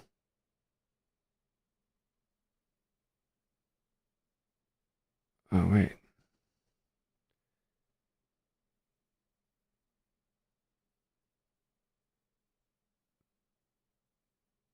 Okay. Anyway. So this guy's claiming to lift 1,000 pounds in space. It says 500 on each side, right? Now, but he's in space, right? So this shouldn't even... How is this even a thing? What is 500 pounds in 0G? Now watch. Watch this. This is so funny. Now this is back in the day, and that's how you really know they were faking it, is to go look at the old stuff, because they couldn't fake it as well, right? And time caught up to him. So he's about to lift 1,000 pounds. Wait, why is it going down? Why when he touches it is it going down if it's in 0G? Look how far down it goes. It even bends. This is a little bit of curvature. Do you see this? It's bending down. Look how far down he goes. It's supposedly 0G, bro. Did no one tell him? Now watch his face and watch how, watch him, how hard he acts like it is to lift. It's supposed to be 0G, bro. Are you kidding me? Yeah. How someone that claims to be a truther but can't accept this has to pretend that this is real. It goes down, it bends. Why are these going up and down? Why are these bending down? And why are they going up and down? And then he's struggling, and then he gets it to go up. Oh, okay. Now, I mean, surely you guys know I faked it, right?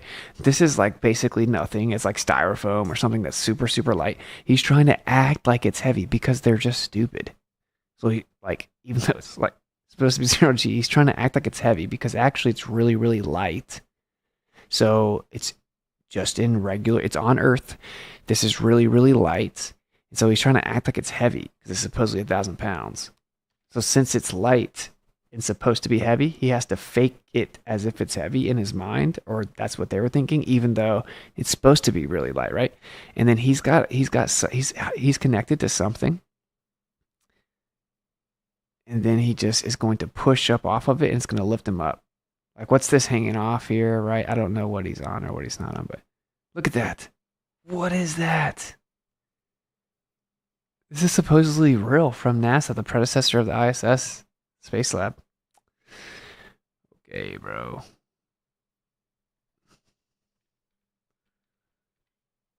I mean, you guys cannot be serious about this. Look at this.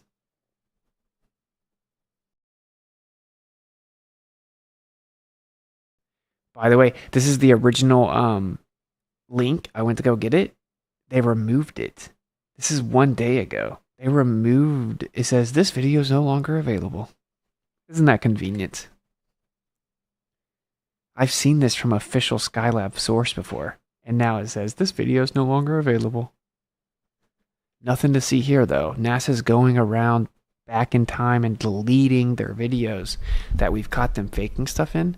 But it's definitely because they're not faking stuff and they're just bored and they're just randomly deleting things. Look, it's moving up and down. It's proof that it's not in 0G. Yeah, look at that. Look how much it bends at the end right here. Look at that. Here it comes. Boom. This has got to be the dumbest thing I've ever seen, I think. All right. Now, what I want you guys to see is the classic, like, I think it's in this one. All right. I mean, I think we've covered this in the earlier episodes. You might be new to the channel, but watch if you haven't seen. Obviously, this is where we actually see a scuba tank in space because it's all underwater, but whatever. Now watch, this guy disappears. I guess in space you can disappear. This guy disappears before he gets around the corner. Oh, there he goes. No big deal.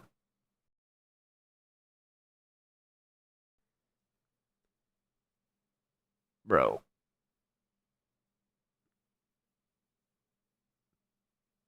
Yeah, this is fake, bro.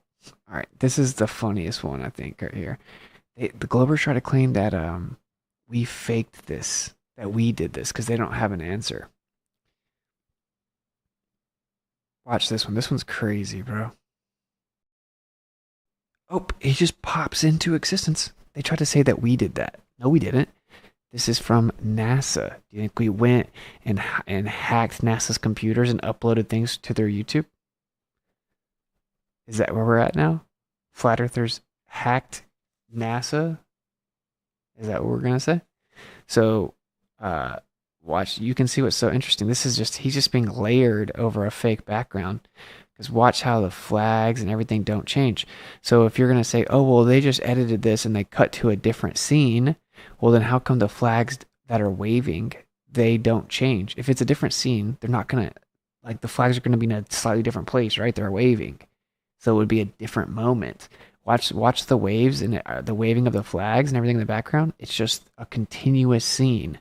And they just bring this guy into the scene and fade him in. This is proof that they're doing editing and layering. Watch this. It's crazy.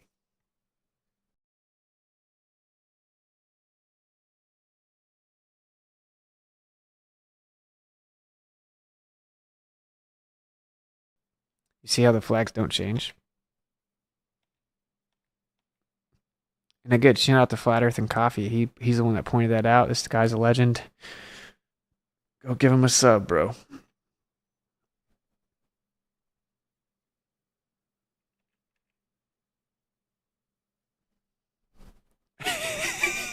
Yeah. This dude just slid. It's called a slide transition. I have one in my software, editing software. It's just a slide transition. These people literally just took this guy, overlaid on a freaking backdrop, and did a slide transition, bro. Sometimes I wonder, is there like people at NASA that's like, yo, I want people to find out. By the way, there are multiple people that work at NASA that are flat earthers. Owen Benjamin was talking about today. They write to him. I have a guy that's going to come on my show, former NASA employee stationed in Antarctica for 6 months. So you never see the sun for 24 hours. He was stationed in Antarctica for 6 months during their summer. He's a flat earther, former NASA employee.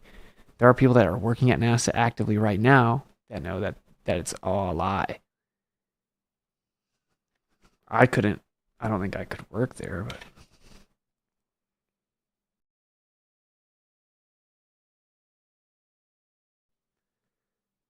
literally, this one's so bad they had to claim that we faked it.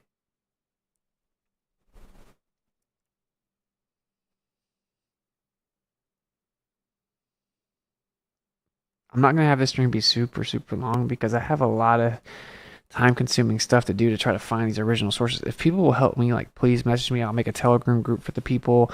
I can, if you're legit, I can bring you into the Audit NASA place where we can share resources and talk and stuff like that. We have it's even an app, and we have to start finding these original sources. That's one of the main things we need to do.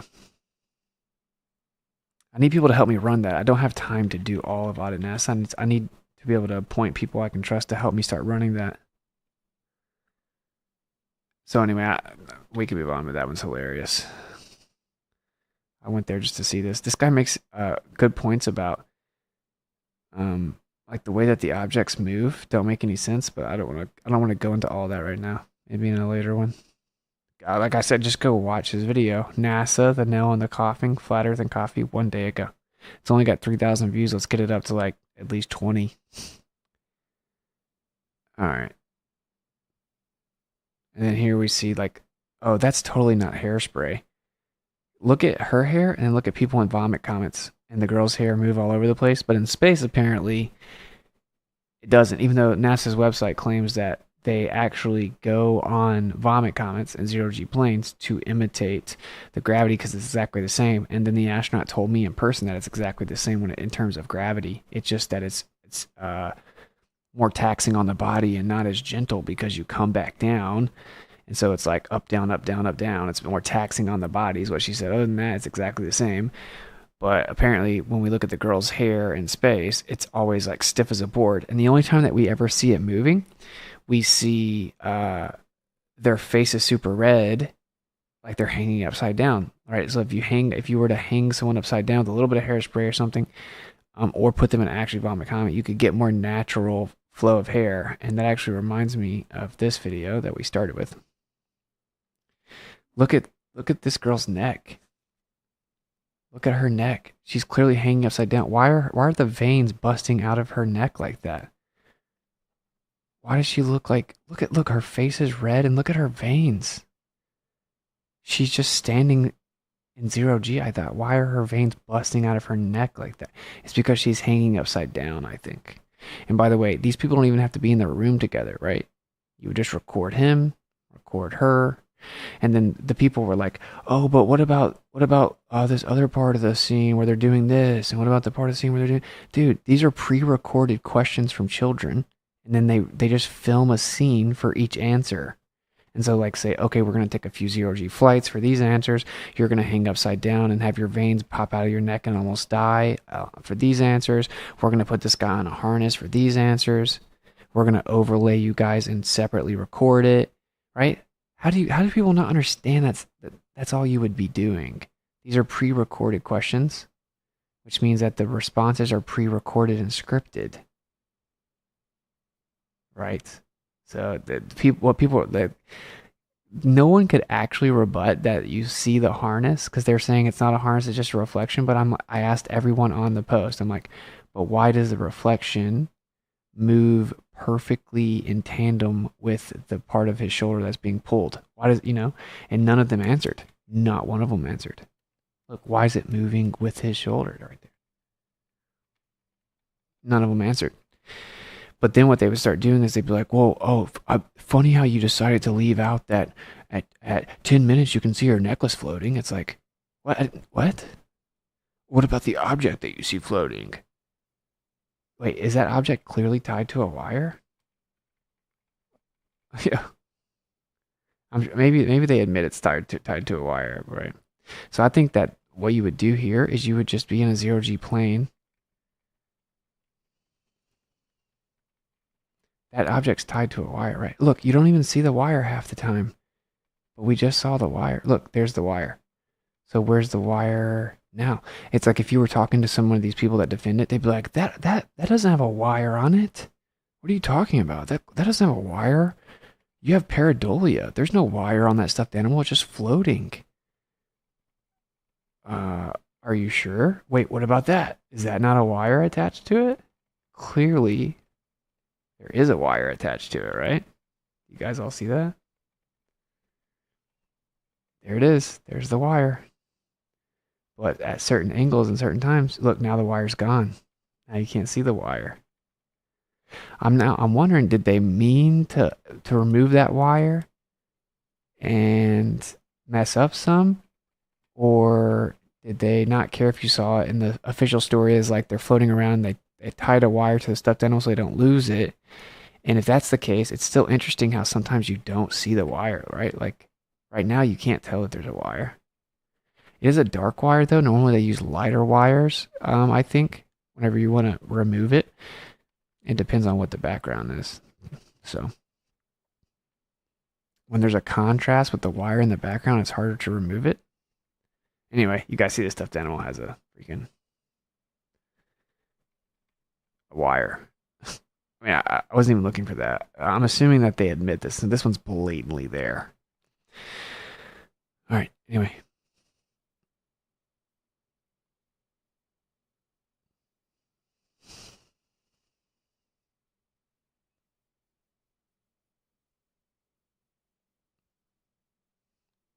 Yeah, so go watch this video. He points out how like, when you speed these up, and no one ever really thought about this, when you speed these videos up and you watch, all these like metal caps are like flopping around, and they can't do that in 0G.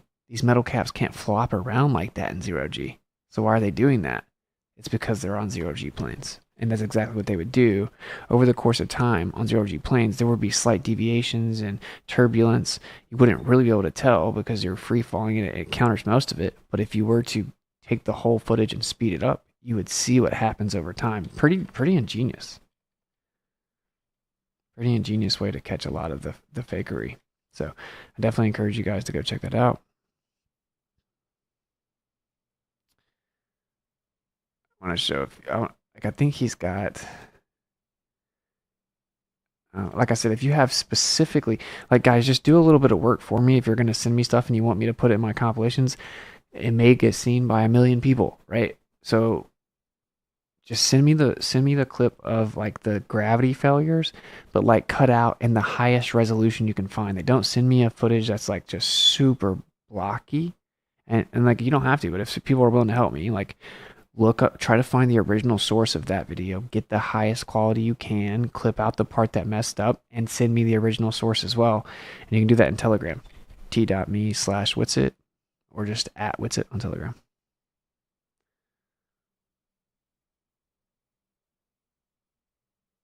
Yeah, this part's funny too. They say a micrometeorite hit this thing. Boom. Oh wait, they said an antenna? I don't even know what they said. It's just all so stupid. All right, so we've watched a bunch of these in the first 2 episodes. I'm gonna let him explain. I'm gonna let him explain a bit of the idea that I was just talking about because I think it's pretty telling. Actually, real quick, let me all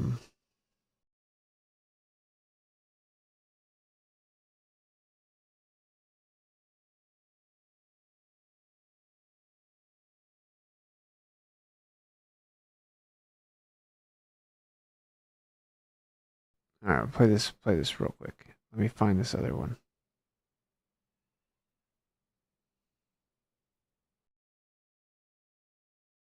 On a daily basis, and so it can be quite cozy, and it's nice and quiet as well. Rocket ship soaring, stars in the sky. Is it all real or just a big lie? NASA's got secrets, they're keeping it tight. Harnesses and wires, a cosmic delight. Space wars, they say, on the moon or in space. But conspiracy theorists got a different case. It's all just a pool with astronauts submerged, faking the footage. The truth must be purged. CGI and virtual reality, the tools they employ creating illusions. The world they deploy, green screens and overlays. The tricks are the trade.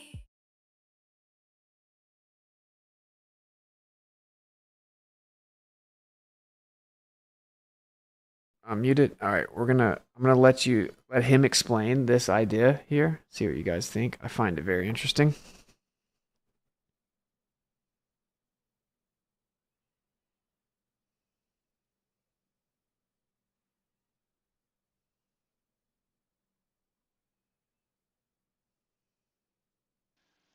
moving on. This is the nail in the coffin. I personally think that this is a discovery I made. I'm somewhat proud of it.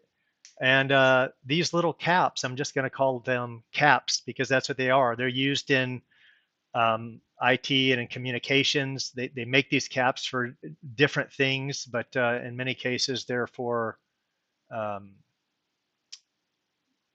telco cables that carry RF, right? Or that I know that sounds funny, but the RF cables that go to the antenna, right? These cap those off, but they can be used for other things. But let's dive right in. Here we have Bob Hines. Now, look at this, and we're going to explain what's going on here. Just look at these caps waving all over the place, right? I don't know. Now, the first thing I want to say is take this URL. Let's just stop here for a second. This isn't going to be a very long video. Hear me out. If you were to go look at this video, you would not notice any of that. This is 50 times sped up, as are all these videos. If you look at this in real time, you will not see any of these caps move. None of them. You won't notice it. It is so gradual. But in a zero-G environment, none of that should be happening. And they certainly shouldn't be swinging from back to forth they're jerking from left. And we're going to revisit this. I'm actually going to also show you guys. Look at that. What in the world? All right, let me find this post real quick. I forgot that my boy Robot Polisher put something out. I haven't got to watch it all yet, but we'll watch it together. All right.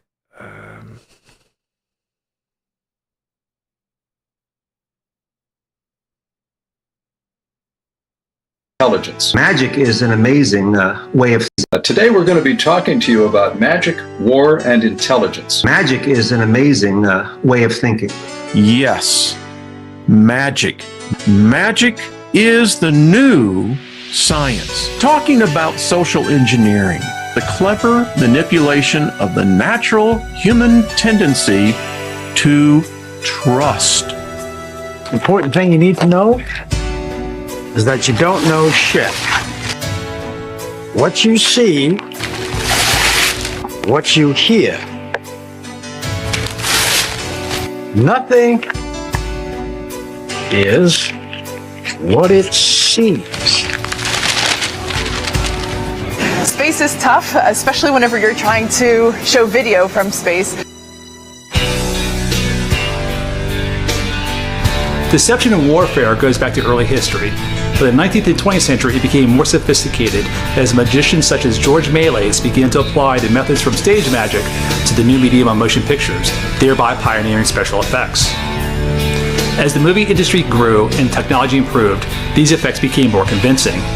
By World War II, these deceptions that had been used to entertain audiences were being used on a larger scale to defeat the enemy. This intersection between magic, special effects, military, and intelligence is fascinating. When you're designing magic for TV, you want everything to be burnable. Burnable means the audience can continue to watch it with unblinking eyes, even rewind the footage, and still not understand how the deception works. If you're looking for a launch site anywhere in the world, the ideal location is an island in the middle of the ocean. What's a Kansas City shuffle? Kansas City shuffle is when everybody looks right. You go left. I love misdirection. Misdirection, simply put, is having something really great to look at over here and hiding something over here that you want to hide. Never heard. It's not something people hear about. The best type of magic uses combinations of methods layered on top of each other. Makes it much more difficult to deconstruct a trick and figure it out. He's going to show you the bricks. He'll show you they got straight sides. He'll show you how they got the right shape. He showed them to you in a very special way, so that they appear to have everything a brick should have. But there's one thing he's not going to show you. When you look at the bricks at the right angle, they're as thin as this playing card. Is an illusion, a magic trick. There's 5 different types of effects. There's a vanish. A vanish, something disappears. 3, 2, 1. Boosters in ignition. And liftoff of Artemis 1. we rise together back to the moon and beyond. He conjures a cloud of smoke, a flash. She's gone. But where did she go? They get out and head down this tube. Located 12 meters below the launch pad is a place called the Rubber Room.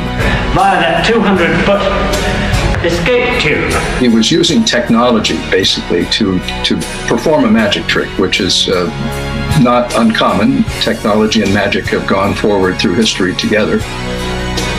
There's a production. The production, something appears. Orion slammed into the Earth's atmosphere at 25,000 miles per hour. The heat shield had to hold up against temperatures of 5,000 degrees, half as hot as the surface of the sun.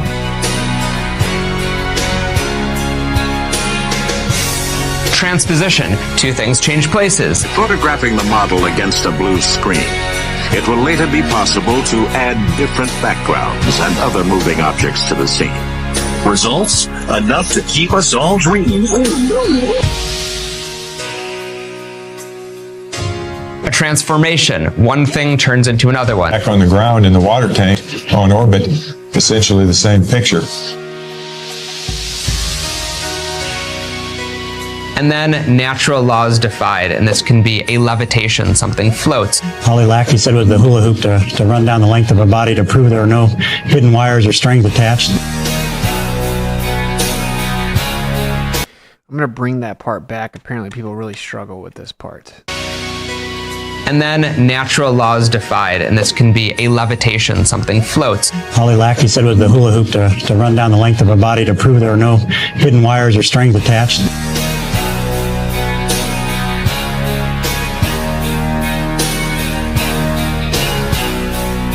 Closing doors. This is a magic and sleight of hand term. It means canceling out possible methods in the audience's mind. In other words, if I have 3 coins. This is so important. This is literally what they do. And this is why you get so much cognitive dissonance in the response to these videos I'm about to start posting. Because people think, oh, he's saying wires. So they look at the video and they think, oh, well, it can't be a wire there. So then they're like, okay, it can't be faked. Right? It's like these people are watching magic tricks and they think it's really magic. It's like he just explained it. This is how magic works. This is such an awesome video. He is literally okay. Look, well, I don't want to kill the vibe. We'll finish the video and then I'll explain why that's important. And then natural laws defied, and this can be a levitation, something floats. All he lacked, he said, was the hula hoop to run down the length of a body to prove there are no hidden wires or strings attached.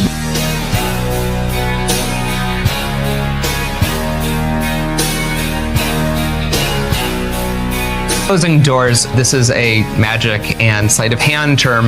It means canceling out possible methods in the audience's mind. In other words, if I have 3 coins and I want to make these coins disappear, the first thing I might do is show you that they are solid silver coins by showing you both sides. Next, I would probably explain that my sleeves are rolled up. I want to point that out so you actually see that my sleeves are rolled up. I'm going to keep all of the coins in view, in frame, and I'm going to move slowly. And with all of those things in mind, if you watch the 3 coins, your brain actually starts to trick itself into thinking that what you're watching is real magic. Because if enough doors are closed, that is the only answer, which is why I show you the front and back of my hands. Watch that second coin right here. That one is gone. And while you're busy thinking about that second coin, the third one has already left. And that's how you close doors. It was a Kansas City Shuffle. They look right. And you.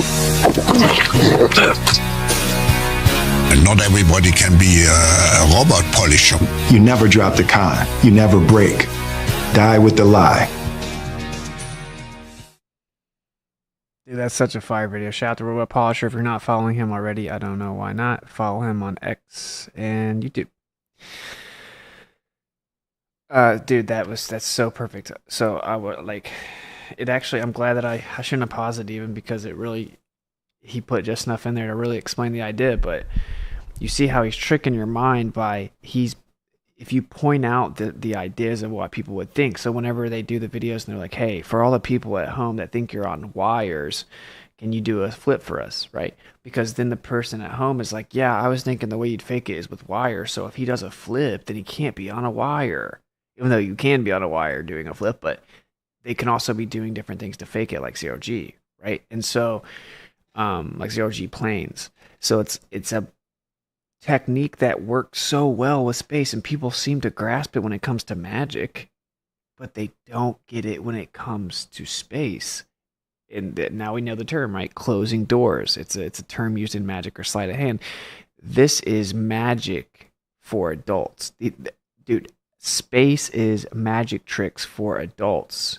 And then people get in their mind, they're like, okay, it can't be this, it can't be that, so it must be true. And when you hyper focus on what you think would be the way to fake it, and then you try to see if that's what's going on, if they're using a different technique, then you're going to end up thinking, oh, that must be real. It's just like, oh, those quarters must have disappeared because he showed you that his sleeves are up, right? He showed you that they're real solid coins. He kept them in view. He moved them slow. Those coins must have really disappeared. He couldn't put them up his sleeves. He couldn't have made them disappear. He didn't hide one behind the other. He showed you that there were only two left. Then he showed you there was one left, and then there were none left. So then he must have really made the coins disappear. Outer space is magic tricks for adults. So when people are like, oh, but if they're using harnesses, they couldn't move like that. It's like, first of all, bro, I don't think you've done any research about how much you can do with wires and harnesses. That we have incredible technology now. We have rotational axes. We have all kinds of things that can be removed post-edit where you wouldn't be able to tell if they're on a harness or a wire, right? Like there's many different ways to do it. Just like with the magic trick they were showing, he was moving his hands on both sides. So it's like, oh, he can't be on a harness. Or, yeah, he can't be on a wire. And like I've had someone in Discord, that's what they'll say. Is like, but no, he can't be on a wire because he's moving. He moves a little bit to the side. It's like, what are you talking about? And then we'll show them videos of people doing it, and then their brain just shuts down. No, I don't believe it. It's like, do you think you're actually helping the world and helping the country and helping the children by denying this evidence and defending liars? Oh, the moon landing is American exceptionalism. No, it's not. It's fake. It's lame. It's a lie. Or the real patriots are the ones that are like, yo, I care about the people. Screw the government, they're lying. Let's expose them for lying. You're not a patriot by defending them lying. Making it hard because NASA doesn't feel like they have to come out and say anything right now because they got all you guys running around making up weird random excuses for them. And then one thing we get is, oh, they do have wires and harnesses on there. They use them when they sleep and blah, blah, blah. So it's like now the next story is going to be like, yeah, they do have wires and harnesses. And then the next thing is going to be like, oh, well, some of these videos, they wear wires and harnesses, but it's just because it makes it easier to film and stay in frame. And it's like, why didn't they tell us that? Why'd they pretend they weren't wearing it? Why did they edit it out, right? They'll just keep moving the goalposts. It's just like, no, there's no DNA in there.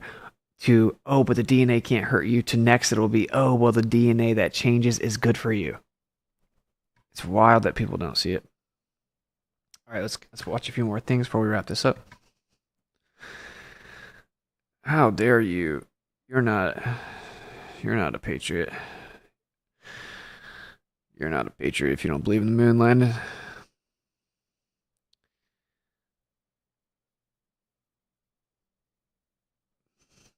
Here we go.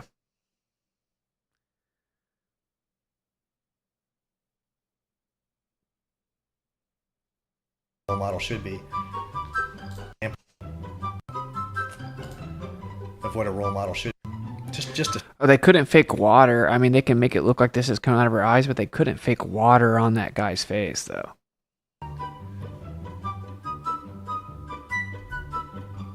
Just to set the example, you know, of what a role model should be.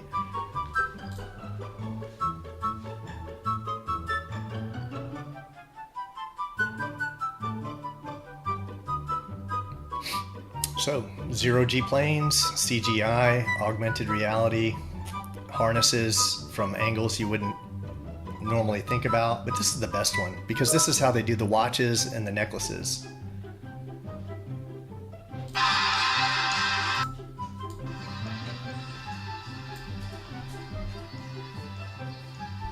Okay, so we just watched them fake a floating necklace. Okay, this girl's in front of a green screen.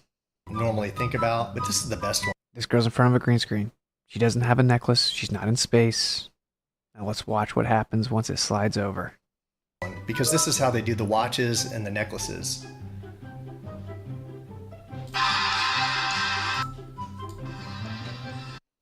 Okay, so does a floating necklace mean you're really in space? Can you fake a floating necklace?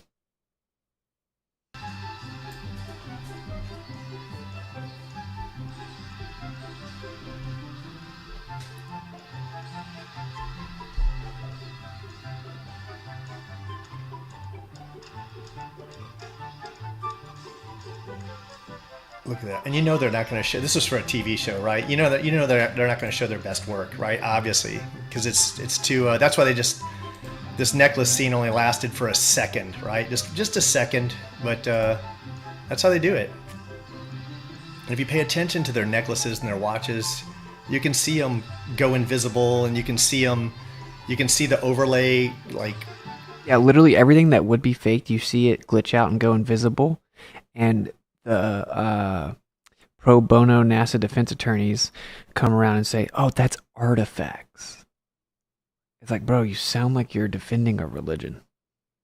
The lines... What's funny is so many of these people like hate religion. Religion's so stupid. Fairy tales. You believe in a sky daddy. And they turn around and treat this as a religion, where they make it unfalsifiable. They believe it with blind faith. It's like, what is going on? At least if you acknowledge a creator, it comes with purpose. Where it terminates on their wrist, shift sometimes. So that's how they do it. That's what sells the scene, is when you add in those little details, like the floaty necklace and the floaty watch, and then they're coming at you from a top. That's literally what people are saying on my post on X. They're like, oh, convenient you omitted talking about the necklace that was floating. It's like, what? Oh, you think that they can, I don't see the wires and harnesses. Yeah, you know that they do that in space movies and remove them all the time, right? Like the response, but the thing is, it's okay to not know these things and be like, wait, but how would you do this? How would you fake a floating necklace or a watch? How would you? That's cool, but almost none of them do that. They gaslight you. They drop like 27 laugh emojis. They're like, ha ha ha, don't breed. You should have your children taken from you. You're such an idiot. Oh my gosh, you're such a simpleton. You can't understand this. Has to be in space. It couldn't be faked. Like, you're an insane person. You're seeing things that aren't there, and they don't know anything. They're like, it's impossible for them to move like that with a harness. It's literally not. It's been proven. It's been done in space movies and TV shows. We can show you the behind the scenes. We can show you the magic tricks of people doing that literal same thing, those same maneuvers, moving their hands all around it. It's very advanced technology now. This is like movies for 30 years. What do you, like, they did this with Superman in like the 80s. What do you think that the military has in 2024, bro? So if you have been saying that, you have been wrong. You should correct yourself. So that's the real problem. I don't have a problem with someone not knowing about this stuff and thinking like, wait, that looks like it'd be hard to fake. Sure, if you had shown me this right here, like going. And if you had shown me this girl floating with her necklace and then told me that girl's not really in space, I mean, obviously I would know right now, but I'm saying, like, if I had never heard any of this, I'd be like, wait, but how are you fake the floating necklace? But you just overlay it. It's actually very simple. And that's why usually the people that have stuff that are floating around a lot, they don't really move much. Because if they move too quickly or too much, it's going to mess up the overlays. And then when they do, because you're always prone to human error, then it'll just disappear from the scene. That's why their hands go through objects. That's why necklaces disappear. And then people come around and they're like, you're so stupid, you don't even know that there are artifacts. It's like, what? Can you show me another time there are artifacts? I can show you an artifact like that by pulling up a green screen right now, you know? So anyway, I just think it's crazy. And if you pay attention to their necklaces and their watches, You can see like I said, the next one's going to be completely about how to fake it. I'm going to put time in to put a whole show together about like all the procedures of how to fake it. Go invisible, and you can see them. You can see the overlay, like the lines of where it terminates on their wrist shift sometimes. So that's how they do it. That's what sells the scene, is when you add in those little details like the floaty necklace and the floaty watch, and then they're coming at you from a top down so your brain can't put stuff together, right? They're just tricking you. It's just a trick. But I thought I'd save kind of the best for last, right? Like this is a television show. Nobody even knows who this is, right? They didn't save this for a Tom Cruise movie. This isn't an astronaut. This dude's not in space. Again, this is from a television show. And look how convincing this is. If you had told your average NASA... It looks better than they do on the ISS because it was actually filmed in higher definition. Because they don't have any... Like, if someone notices, like, wait, that might be fake, they don't care, right? And because they don't have so much at stake, they're able to fake it way better in higher definition.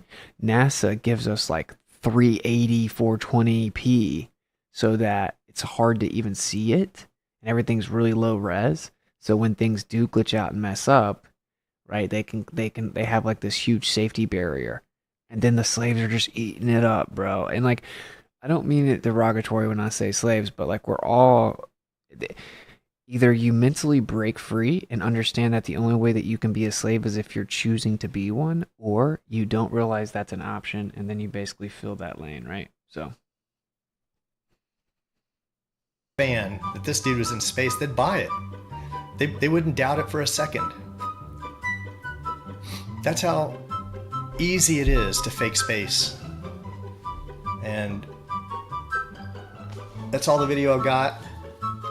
So like a shout out to Flat Earth and Coffee, like I said, legend.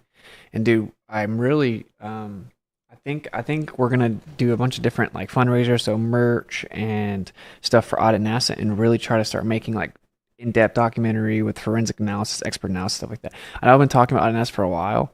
I've been trying to do things here and there, but it's like very time consuming. I can't do it all by myself, bro. Like, people should be passionate about this because they're misleading children with this. This is the #1 spell cast in the world. When you tell people the Earth could be flat, they immediately are like, what? We go to space, we've seen Earth. People are floating on the ISS. That's insane, right? Like, you're denying human advancement. Like we're in the Middle Ages when we're in space. And they need to know the truth. No, we're not in space. They're lying. They're faking it. They are faking it. We have caught them faking it. There is no way around it. Like, I hate to break it to you, but there is no way around it. They're faking it. And again, you can go right back to here. And this one, we covered this one pretty extensively earlier, but and look, here's another time like he drops something. Falls down. You heard it? Listen. He reaches over there. And it falls down. And dude, you want to know what's crazy about this one? Is watch, I'll find it. When this was first posted in like 2012, someone commented and they said, like nice screw drop. And the ESA hearted it. They hearted the comment. And now I went there to download the original raw file, and it's gone. Dude, it's gone. The comment's gone. The heart's gone. Let me show you. In fact, like the raw footage, it's like hard to find. I found the English one, but this one's in Dutch where he drops it because he did 2 different ones in different languages. It's like they went back and started removing stuff, revising stuff. They deleted the comment, but look, we have the video proof. Someone screen recorded that the ESA hearted, because what people will say is he didn't drop anything, right? Like, they'll say whatever they can. He clearly dropped something. Watch. He walks over here. He's explaining the toilet. He goes to touch this clip, and he twists the cap off, and it falls. Did you see that? See, so he looks down, he reaches for it. I don't know if You can hear it fall, and you can actually see that it's no longer on there. Okay? And like, I'll show you, bro. It's so wild. They literally, dude, they freaking hearted a comment that talks about it falling. Let me find it.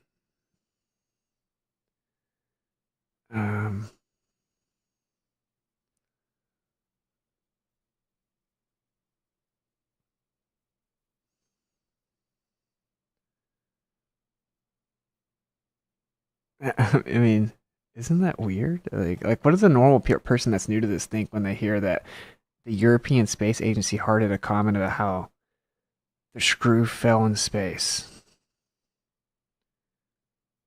Wait, I'm going to show it to you, though.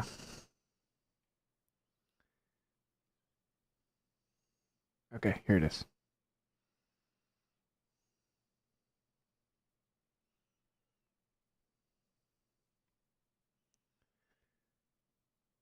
All right, so it's funny. First, the U.S. that's pulling this deception off. Listen to what he says. Let's get this here. Fix things. We have this kind of Velcro straps, so you can fix it around cables, and so you need all these things to keep your stuff in place, because otherwise you lose it. It just floats away, and it doesn't fall down. And it doesn't fall down. That's interesting, because here we go with watching it literally fall and down. What he's pulling on is not an actual screw, it's a ring that's attached close. And I was going down, looking down for it. Yep. So watch this, dude. We'll let RV explain it. Now, very interesting. Let's take a look here at this YouTube video. Now, I found this pretty hilarious with the Andre Cooper's tour, the U.S. edition with the European Space Agency. I don't know if this is still posted anymore. No, I found the same date. Official NASA posted. I mean, I don't know. We'll see. I hadn't had time to keep looking up everything, but I went to what I thought this video was. Same exact title, same exact date, and the heart has been removed, and I couldn't find the comment. I mean, there's a lot of comments, but the heart was removed. But watch this. European Space Agency, 805,000 subs. This is the video. Right, now watch. This is weird. YouTube channel. Let's take a look here at the comments. Again, this is because people will say he didn't drop anything. Even though you literally see it fall, you see it's no longer on the wall, you hear it fall, he looks down and reaches for it, you hear it hit the ground. They just lie, because you got to say whatever as long as you can say words out loud, apparently they become true. And you don't see much interaction whatsoever by, as you can see, the European Space Agency's the handler of the channel itself. There's no interaction, or very little, I should say. As you scroll around, there's no responses, no hearts. But take a look here. I found it pretty hilarious what I came across here as I scroll. Again, no interaction. You have to keep scrolling, and you'll see one here with Mike. And pay attention, you see that there's 8 years ago. This comment's from 8 years ago, 4 years ago, 6 years ago. This comment's from 1 month ago. And it says this guy's a legend, right? And the ESA hearts it. So they're hearting a comment from a video over 8-9 years ago. Because this video is, I'm not sure when RV made it, right? Let's just say 8 years ago. It's more than that. Okay. They're hearting a comment from a month ago, right? So just to keep that in mind. Andre Cooper's legend. You see the heart by the European Space Agency that runs the channel on YouTube. But take a look here. Here's another heart. Love the screw drop. And they literally 1 week ago when he recorded this, when there are, look, 8 years ago. This comment's from 8 years ago. This one's from 1 week ago. It says, loved the screw drop, and the ESA hearted it. Are you kidding me? Bro, we live in a clown world, bro. So, I thought that was wild. Let's look and see. There may be a couple more things here. Yeah, just to see a little bit more of how they fake it. Let's watch a little bit more. I want to make like a really in-depth one. I got to find, again, if anyone, like say, I'll try to reach out to Robot Polisher and maybe even this guy. I'll look around. If you guys have like some of these videos that they're showing how to do the special effects and the CGI and the behind the scenes with all the kind of stuff that we see on the ISS, send it to me in Telegram. You can also go to Miswits. I'll make a new topic for like NASA fakery stuff, and you can drop it in there. But because I want to get the raw original file of the stuff in the highest definition possible, because I want to make like I I want to compile it all together, make some videos, but eventually we want to make a super professional documentary exposing how they fake space. All right, let's check this out. How do they do it, right? Let's look at how they do it. You know, one of the things, we're obviously, everyone understands how you can just be hanging from wires in front of a background with a camera looking at you head on. But sometimes we don't think that, you know, you don't think to realize they can be doing this from a top-down perspective, right? Look how easy that'd be to do this, right? He's looking down on you. So when you see that, and then this isn't here, and this is full screen, it's like, oh, it just looks like he's... By the way, they all tell me the pocket of gravity isn't an official excuse. And by the way, they don't make official excuses. Someone says, the pockets of gravity only seem to affect their mistakes, as if it's a very convenient excuse. They don't, apparently, the pockets of gravity thing isn't even an official excuse. So, they don't even address this. And so it's like, where are we at now? I'm going to go ask an astronaut. I actually did ask an astronaut, by the way. I have it recorded. But I'm going to go ask an astronaut and confront them with the video evidence of it. Because I'll just go ahead and tell you. She said, no, nothing ever falls on the ISS. It can't. And I'm like, because I asked her, yeah, I was just curious. I had another question. Like, so what's happening when things fall on the ISS? Like, how does something fall on the ISS? She's like, she looked up all like confused and like taken back and said, nothing falls on the ISS. Nothing can fall. I'm like, I mean, I'm pretty sure I've seen videos where people like drop things, and she's like, nope, no, and then change the subject. So I'm gonna go up with my iPad and show the video evidence that things absolutely do fall on the ISS. But anyway, let's check this out. Floating, right? And he can touch everything in this room, so it all becomes real. But when that is just, you know, a model of their fake station, it's very easy to do. And that's why Chris Hadfield always looks like he's having an aneurysm, right? Like this guy's always got a massive vein on his forehead that's about to blow out. Because they hang upside down a lot. But this guy says, it's trying to say there's not many flat earthers. I'd say most flat earthers watching, less than 1,000. Dude, there were 11 million in Brazil in 2016. My guy. There are hundreds of millions of flat earthers. I know tons of even like professors and military people that don't even publicly say it. There are actors.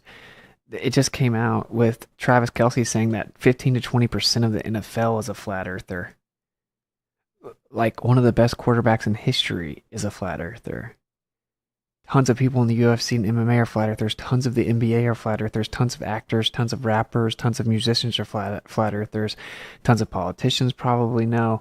There were 11 million in Brazil. There were 11 million in Brazil in 2016. Admitted by the mainstream. There was a survey done in the United States that showed like 11% of just the people surveyed admitted flat earth, and 10-15% of them aren't even going to admit it publicly, certainly not in college. The Stu Peters vid Dave drop was so awesome I could not stop smiling. There's another one, yeah. I'm just saying, like, imagine how hard your claims. It's a mainstream article that did a survey. It's a survey. It's not a claim. It's a survey. And these aren't just claims. I can back a lot of that up. But if people don't want to be public, why would I care about some weirdo that just claimed there's less than 1,000 flat earthers? Like, dude, 180,000 people have the Flat Earth app. 180,000 flat earthers have the Flat Earth app alone. So, I mean, you're coping super hard. And guess what? Every single one of them are way more informed about the globe earth belief than you are. Every single one of them. Aaron Rodgers, a flat earther. Interesting comment there. No comment. And whenever you see him floating, he's always holding his knees, right? He has to like hold them up to himself because he doesn't have the... Austin, he was referring to the stream, I think. No, he was saying that he thinks that pretty much every flat earther that exists is watching the stream, and it's less than 1,000. That's what he was saying. And I'm saying, no, not even remotely close to all the flat earthers are watching the stream, and these numbers aren't even legit. Literally watch the analytics change live. core strength.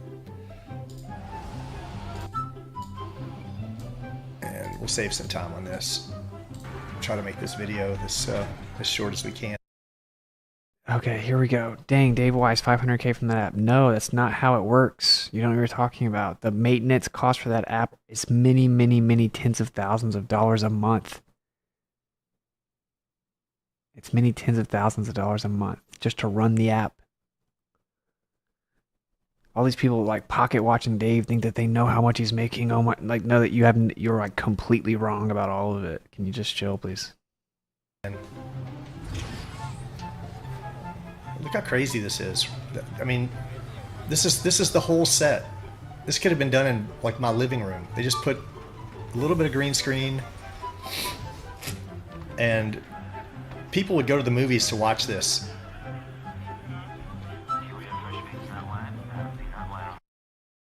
I'm responding to these because this is perfect to show you how one side's super intelligent, the other side's super uninformed, ignorant, and has to lie and strawman every single part of the convo.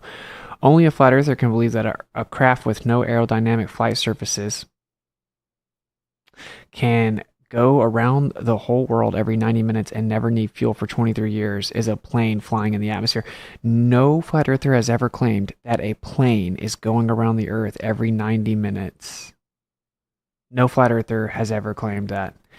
Some have suggested there may be fleets of planes doing it, and I've vocally said I disagree completely with that the whole time. There's an object that goes in an ellipse over top of the earth and makes a flower of life over top of a plane. It never goes over the North Pole. It never goes over the South Pole. It literally skips an entire circle around the North Pole, which fits perfectly in the torus field geometry. And the actual physics and equations use real inertial forces. You wouldn't know any of this, though. So the point is you just tried to poison the well and make it sound like flat earthers are so stupid that they think a plane can fly in the atmosphere around the entire earth every 90 minutes, and not one flat earther has ever said that. Never, ever, ever. That's just an example of the kind of stuff you deal with. We can move on, but it's just funny. It's like, it's so funny. Like, the most arrogant side is the most ignorant. It's really ironic. This is probably some dude working in India for 75 cents an hour who got paid $35 to make this whole scene. My boy 𝐻𝐭 salutes. I would know it does cost tens of thousands to run that app. Yeah, literally. Yeah. I hate when people hate on him too, because what he does, like, he could be so much more greedy with the app, but every time that he gets a boost from a show, he like puts a new feature in there that he has to pay lots of money for and increases like the monthly maintenance cost of it. And then there's like some guy on the internet anonymously claiming he knows he makes millions from it or something. I'm like, dude, you're just not even close. Like, he'd be in major trouble if there was a major drop off because the expenses are so close to what comes in.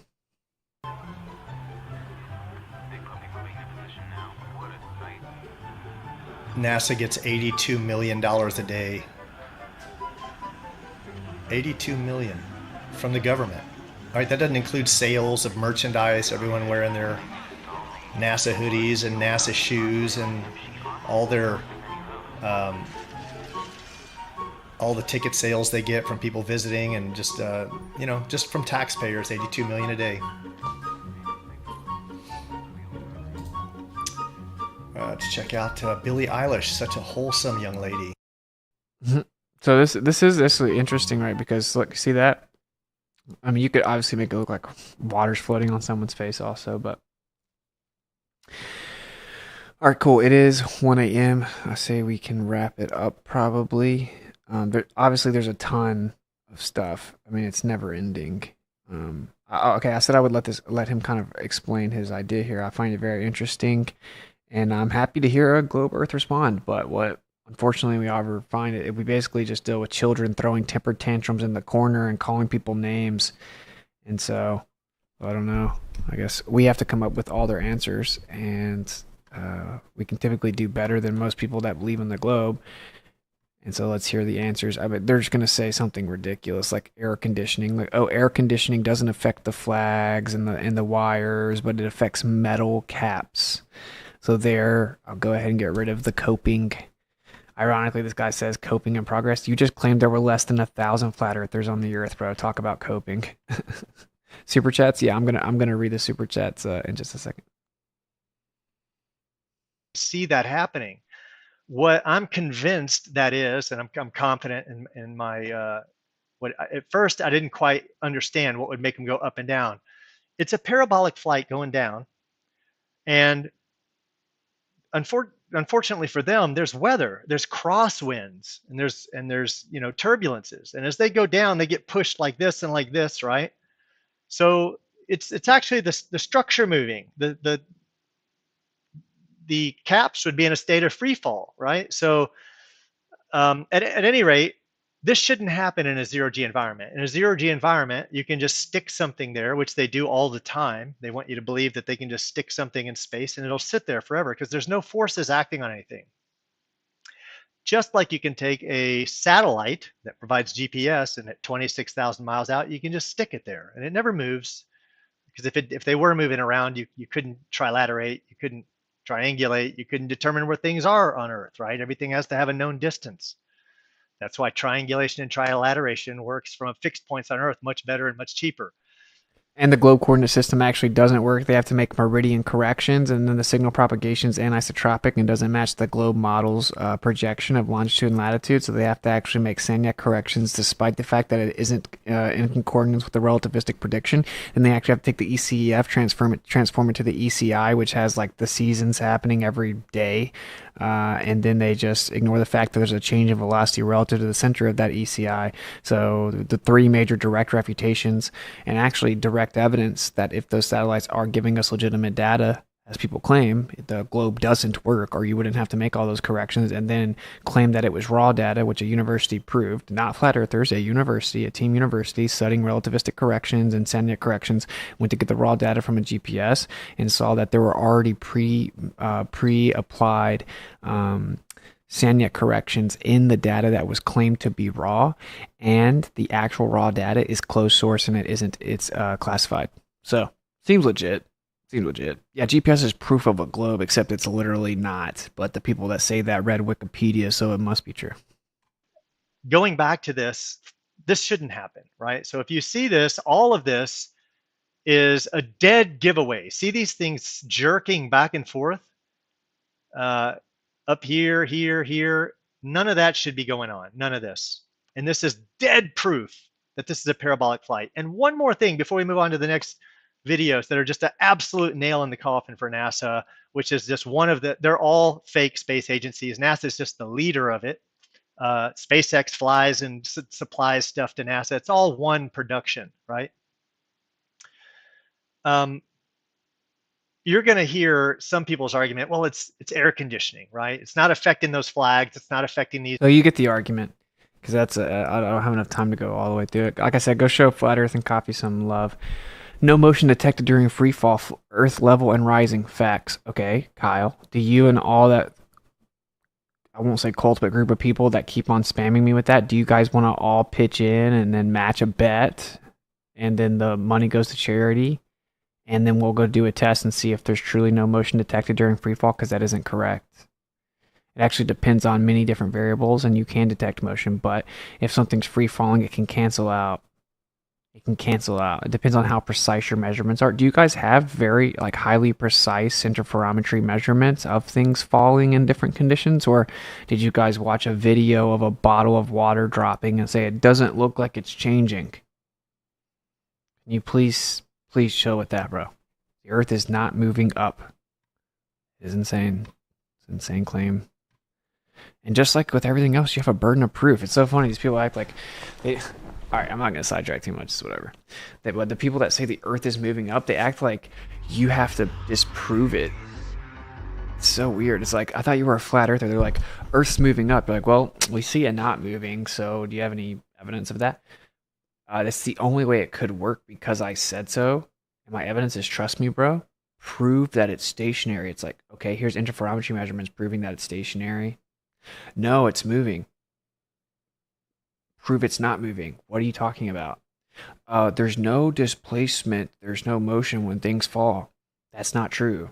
There are highly precise interferometry measurements that show that there is different motion detected, different amounts of motion detected based on many variables, including the medium, the electrical field, the actual density relationship, the magneto-reactive properties, the dielectric properties. Ironically, a lot of interferometry measurements are even determined based on solar motion. So I don't know what you're talking about. You made that up. You made that up. I keep asking everyone that says that, can you show me some highly precise interferometry measurements that show that no motion is detected or measured when things fall? Now, it is true that, say, with an accelerometer, or typically there's not like, you may get what's read as like 0 net force or motion a lot of the times, but it depends on how precise it is. And of course, if there is a downward bias and something's falling within that downward bias, right, and then we have a roughly constant downward electric current, then you're going to be close to canceling out as something is in free fall. That's expected. It's literally expected. So you have to provide evidence. Show us the precise measurements of the things falling, not doing that. Because you're claiming the Earth's moving up, but we just can never prove it. It sounds like something else I've heard before. Like the Earth is flying through space. You could just never measure it, detect it, or prove it, and that time slows down to deceive us. Why can't we use interferometry to measure the Earth moving up? Oh, it's because we're on the Earth. That's literally just like relativity. You're invoking Einsteinian magic to claim the Earth is flat and moving up. I don't know what has happened where people have believed that, but whatever. I tried to have a conversation about it, and I got what's it? Stop making bets you can't honor, dude. Planet Earthlink, my friend, I'm telling you, no, you're like a troll, bro. You said that there was only 1,000 flat earthers in the world. You're like it's weird. The world that you're living in right now is weird, my friend. I encourage you to step back and like examine your behavior. I said, pull money together and we'll make a bet that goes to charity. I didn't even like, what are you talking about? And I'm serious about that because obviously the side claiming the Earth is moving up is going to lose. And then if you get highly precise interferometry measurements and you measure different objects falling in different conditions, you're going to see the object. You absolutely will measure motion, guaranteed. That's a fact. What are they going to do? They're going to move the goalpost from the claim that there is no motion detected. They're going to move the goalpost to, oh, well, sure, because electrostatics is a thing and electric. So those are other variables. So it's like, oh, well, how do you eliminate those variables? You can't. So then you're wrong. When you say that there's no motion detected and there's no, you're wrong, right? I mean, it's an unfalsifiable religious claim. First, you're saying the Earth is moving up, but you can't detect it or measure it. It's impossible because you're on the Earth, and even the world's most precise form of measurement wouldn't detect it. Even though we now have linear interferometers, and even Toyota has filed a patent based on the same type of technology that Wayne did in his linear interferometer, which was using a Navy-provided interferometer, which has been ignored by the mainstream because it completely refused the heliocentric model, right? Because they claimed that we didn't detect the orbit because it was linear. And now we know we can use interferometry to detect linear motion. Obviously, Toyota knows when it comes to money, the Earth is stationary and flat real quick. Now side's claiming that the Earth is flat but moving up. And I'm like, okay, do you have any empirical measurements of that? Because the default position is that the Earth's not moving up. They're trying to say the default position is that the Earth is moving up, but you just can't tell. And I'm like, nah, bro, that's insane. The reason that you don't make large measurements of motion as things fall or acceleration, right, is when the thing falls down, if there's a downward bias, which there's a nearly constant downward electric current, right, and like there's downward electric pressure, there's electricity coming from the sky, electromagnetic quote unquote waves, like there's a waving within the medium that is electromagnetic. If it's falling down, it basically matches or cancels that or close to it.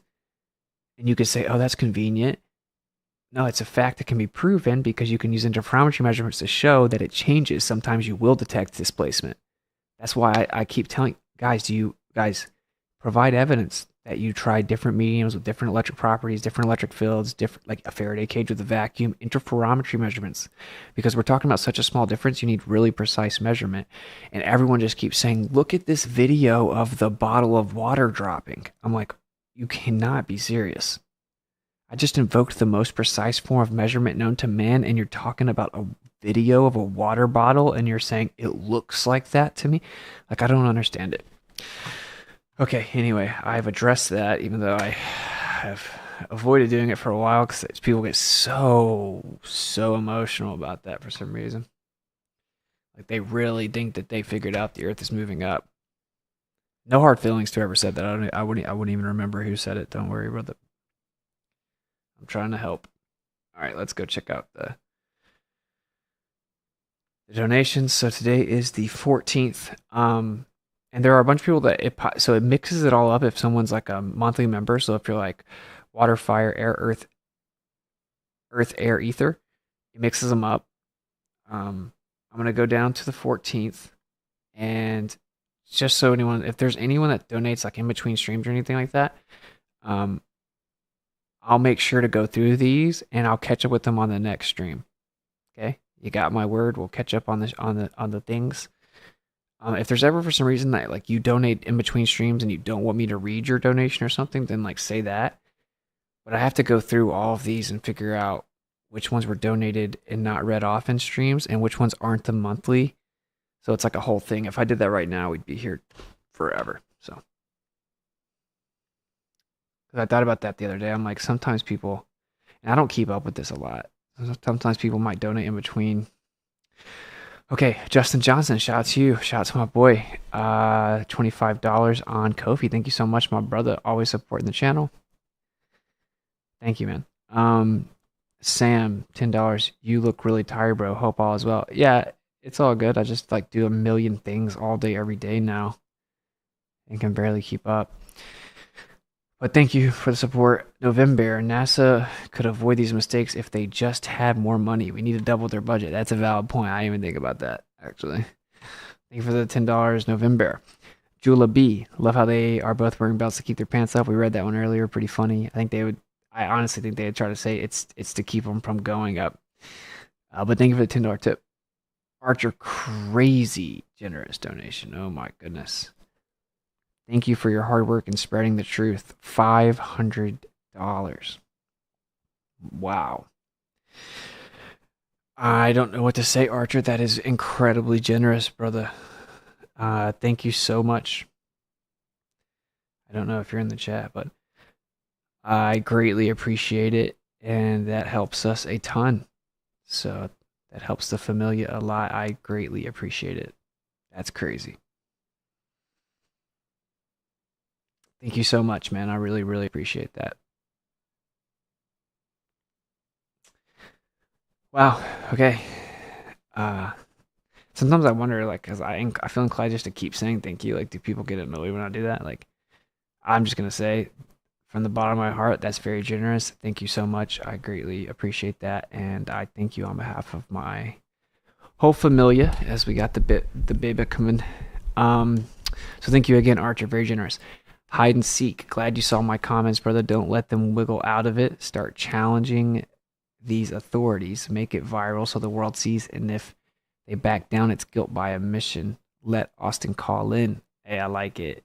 Hide and seek. Thank you for the generous $50 tip.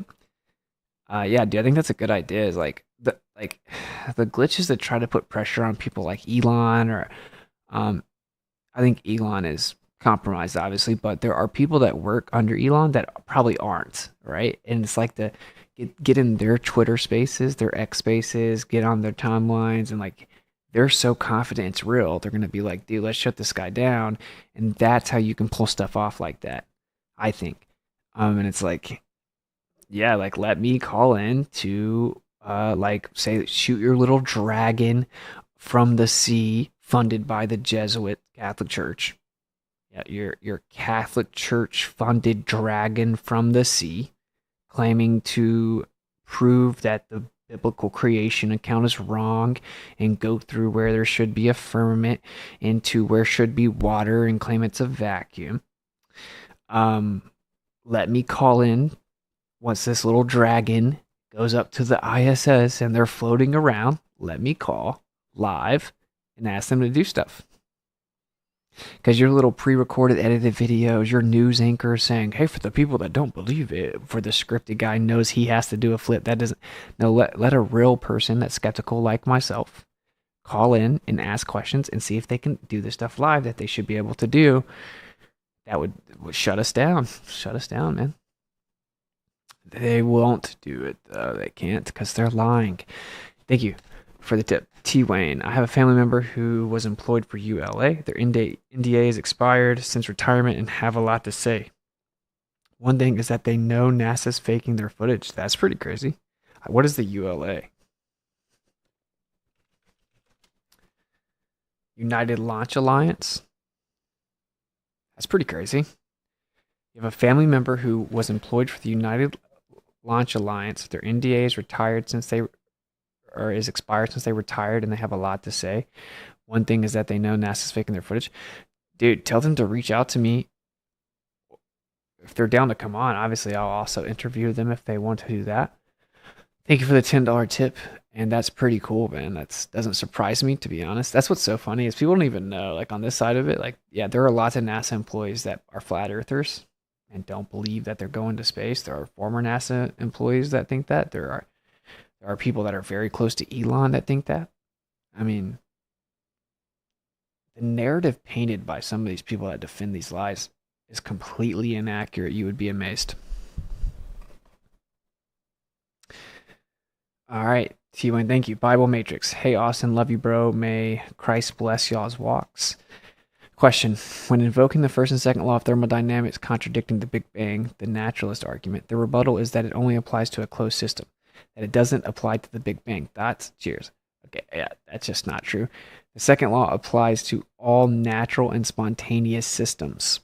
So just Google that phrase, like natural law, natural and spontaneous systems. You'll get plenty of citations from the top tier of their own paradigm explaining it. The second law, there's not a place that the first and second law doesn't apply. If it's in the natural world, the natural law applies. Certainly as a naturalist, right? So that's just, it's just I mean, I think it's called an appeal to exception, but really it's called special pleading. It's a textbook special pleading fallacy. That's all you got to tell them, which is that this is the one exception to a universally accepted principle, right? Or a known and established universal principle. This is the one exception. Trust me, bro. It's called special pleading. Textbook special pleading fallacy. So yeah, anyway, it absolutely does apply to everything that's in this natural universe. And the combination of the first and second law necessitate an external supernatural force, right? A force attributed to or attributable to a force outside the laws of nature, supernatural, external to this universe. Existed prior to this quote unquote universe, isn't limited to quote space, time, and matter, and it created the energy and matter. The question is like, how did the energy and matter get here? Either it was always here, it was created. Well, it couldn't always been here. Second law says there has to be a beginning. So first law says it was created. What's the antecedent to creation?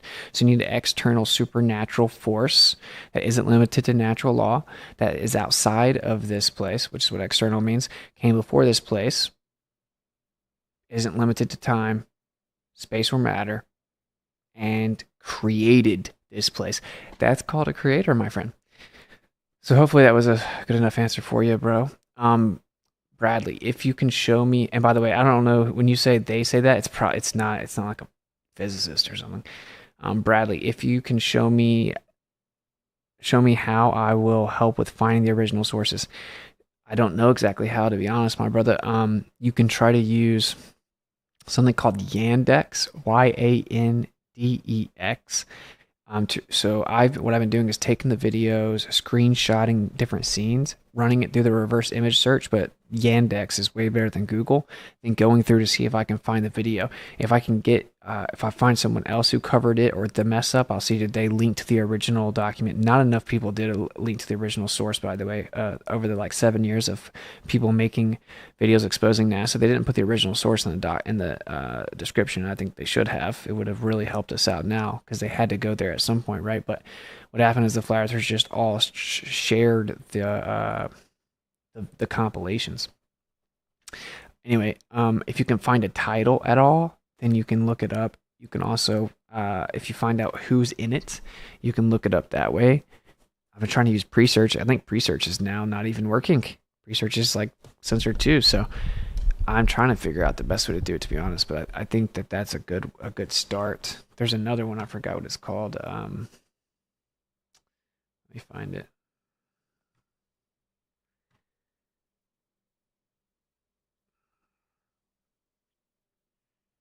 They hijacked optics to pitch the ball so you'll take your eyes off it. You guys get it? They hijacked optics to pitch the ball, like to sell the ball. So you'll take your eyes off it. You know, like when you're playing baseball and you're like the pitch, they're about to pitch the ball, and it's like, keep your eyes on the ball. And the way they made the globe was to hijack the way that we see the world and our optics, and then reverse engineer it and claim that the earth is curving. So they hijacked optics to pitch the ball so you'll take your eyes off it. Pretty fire bars. All right.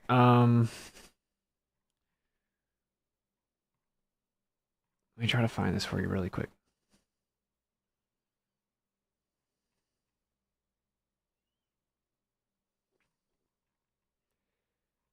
In the world. Okay. So you got Yandex, and then you got TINEYE. TINEYE.com.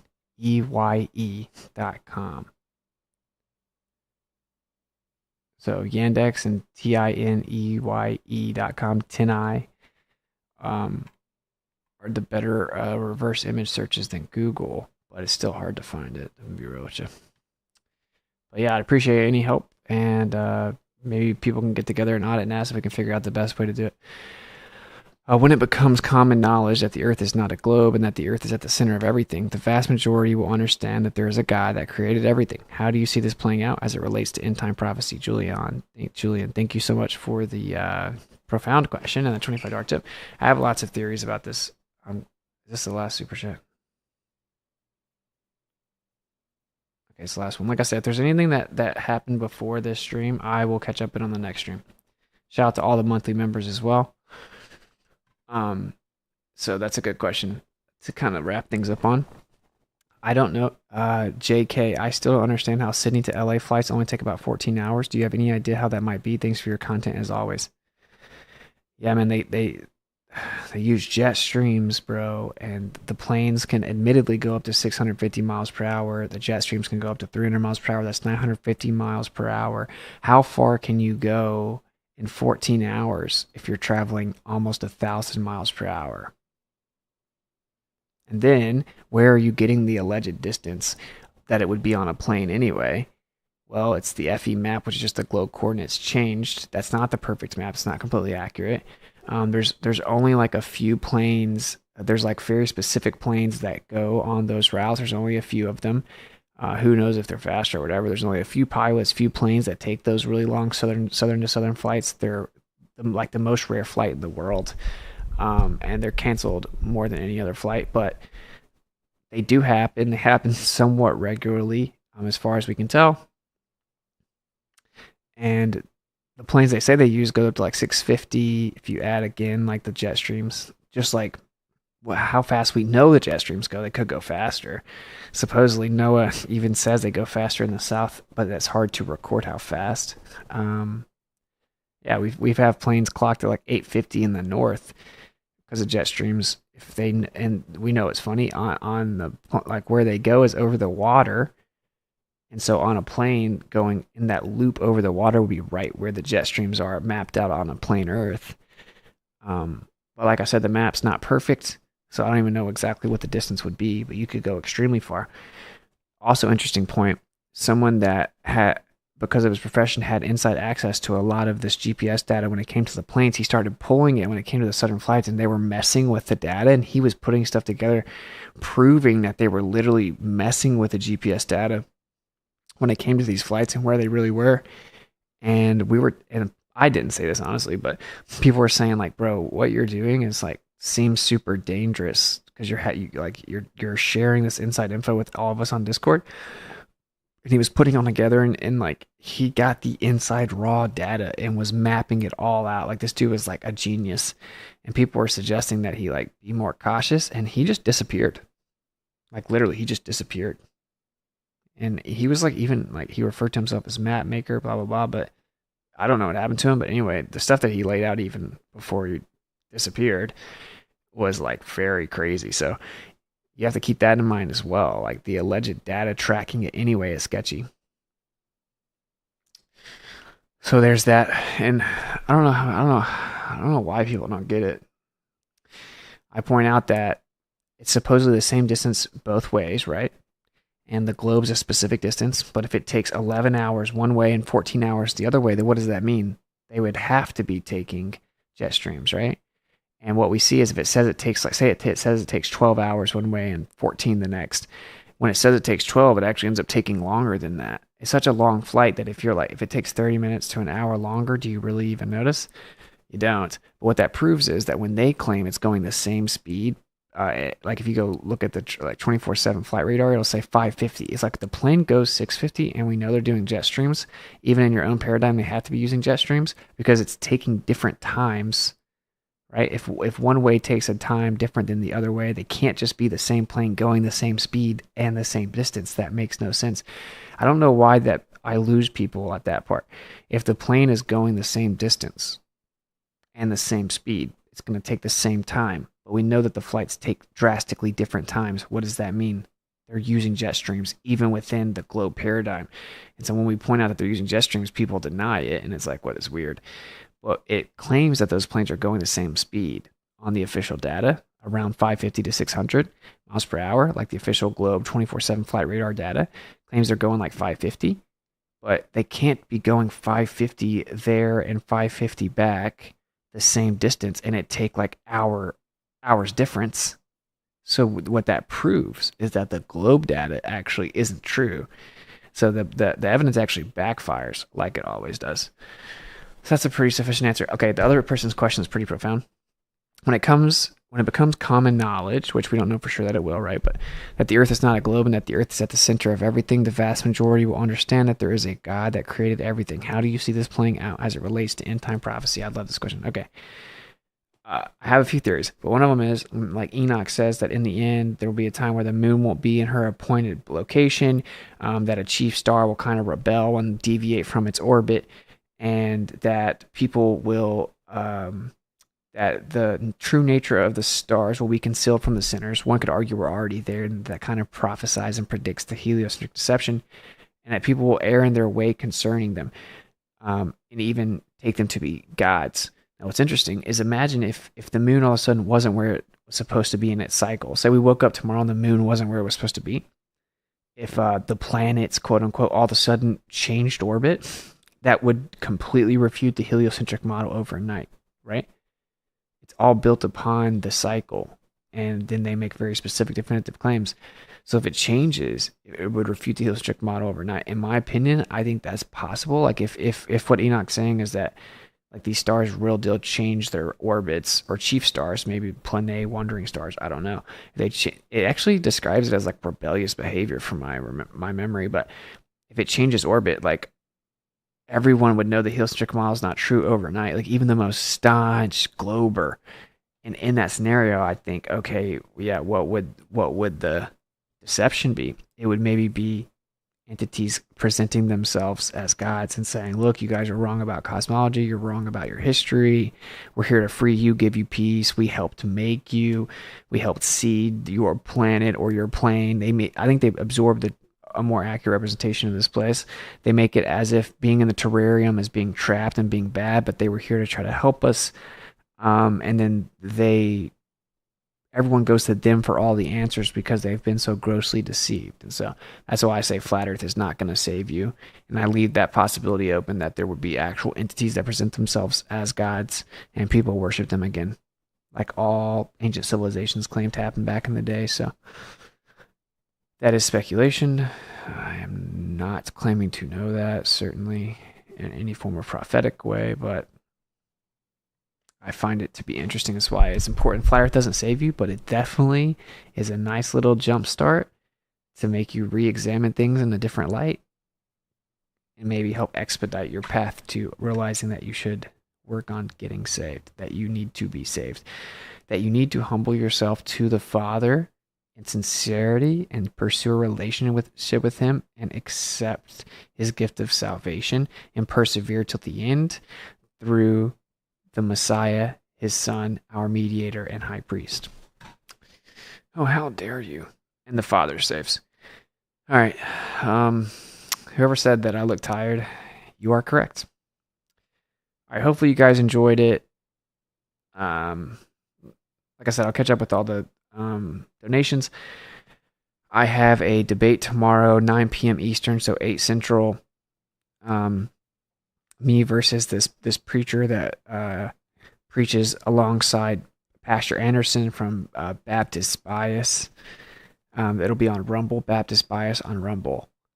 And Owen Benjamin's moderating should be interesting. It's about FE. Obviously, they feel very passionate that it's stupid or whatever. The flyer has like this crazy quote on it. It says something like, "Flat earthers are either lying, wicked, or flat earthers are either stupid, wicked, or both," or something like that. I'm like, oh my gosh, okay. So I'm sure you can imagine how that go, but I think Owen will be a good moderator. I actually think he'll be a really good moderator. So maybe able to bring some like humor to it to lighten it up as well. So that's tomorrow. I'll make a more official announcement and stuff like that, but I'm pretty sure Professor Dave and I are debating on the quartering on YouTube. 1.5 million subs, June 15th at 5:30 Eastern. May 19th, I got the Lore Lodge, like roughly 500,000 on YouTube. We're supposed to be having a discussion about Flat Earth. And he thinks Flat Earth's wrong, of course. Few other things, but that'll do for now.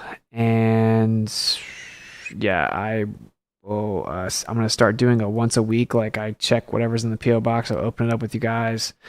Oh, I guess there's a trivia. These guys offered Melodome and Andrew and everyone offered to do like a trivia for like me and Kai and the family for the baby, which is incredibly generous. That is the 22nd at 5 p.m. It's Jaren versus Dave trivia, Melodome. So that's super cool. And like I said, whatever donations I missed, let me not forget about Rockfin because I always do.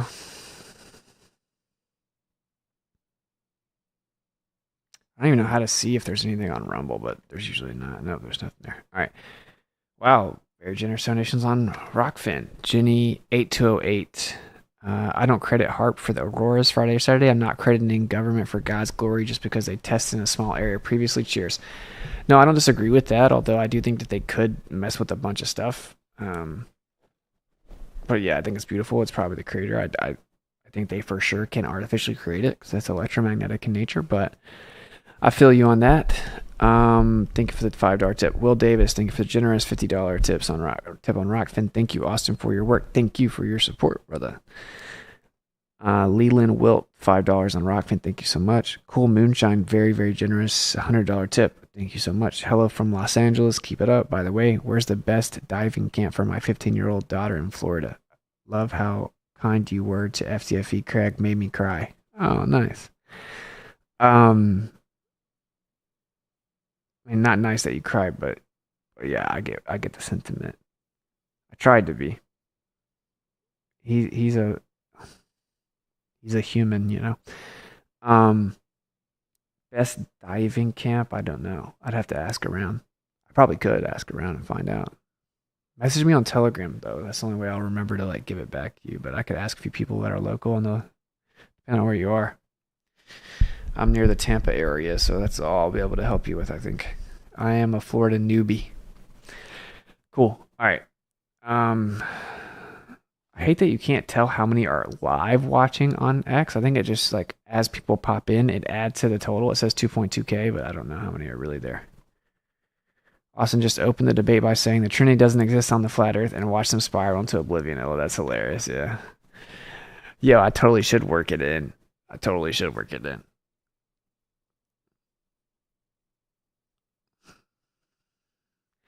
Like, yeah, so the globe is this belief that there's like a triple wobble. So it's it's another trifecta lie similar to the Trinity. Or they claim that we're spinning, orbiting, and flying through the galaxy. Another Trinity lie. A lie of emotion. Trinity. Those are reaches, but I could definitely think of a way. Yeah, I mean, I respect respect anyone that's sincere in their pursuit of their creator. I think we disagree on pretty major things. I respect your work exposing Zionism. And yeah, I think we disagree on pretty much everything else, including the Trinity, true nature of the Messiah, and the true nature of what he created. So the Trinity is the oldest three-body problem. That's hilarious. You just totally blew me out of the water, bro. That's perfect. That's so funny. All right, cool. Thank you guys for kicking it. Stay tuned if you're a Miswit. I did ask you guys when you want to do the Miswit only stream. It isn't a guarantee that like whatever poll wins the poll is the answer. I have to look at my family schedule, guys' work schedule, all this stuff. But we're gonna have a Miswits only kick it session this month. Go to @itsitgets.com. A lot of stuff coming up. Trying to finalize a calendar. Miswits have some of a calendar. There you go. I'm tired. I got to try to get up and work out. Got up really early this morning as well. Do you believe? I'm not even gonna read it out loud because I need to get off the computer. All right. I love you guys. Seek and speak truth unequivocally. The weak find contentment in the consensus of ignorance. So who cares what other people think, man? They're always going to attack you. And when they revile you for his name's sake, rejoice, for they did to all the prophets before you. And that is because what's true is rarely popular. What's popular is rarely true. Peace.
Sign up, become a misfit.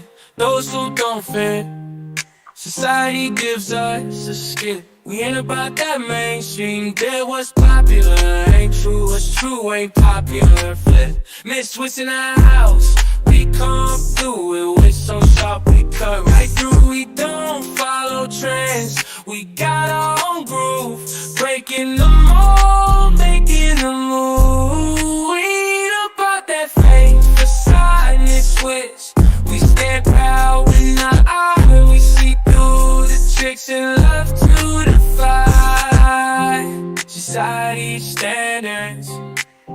gonna fly. Hey, yeah, yeah, yeah.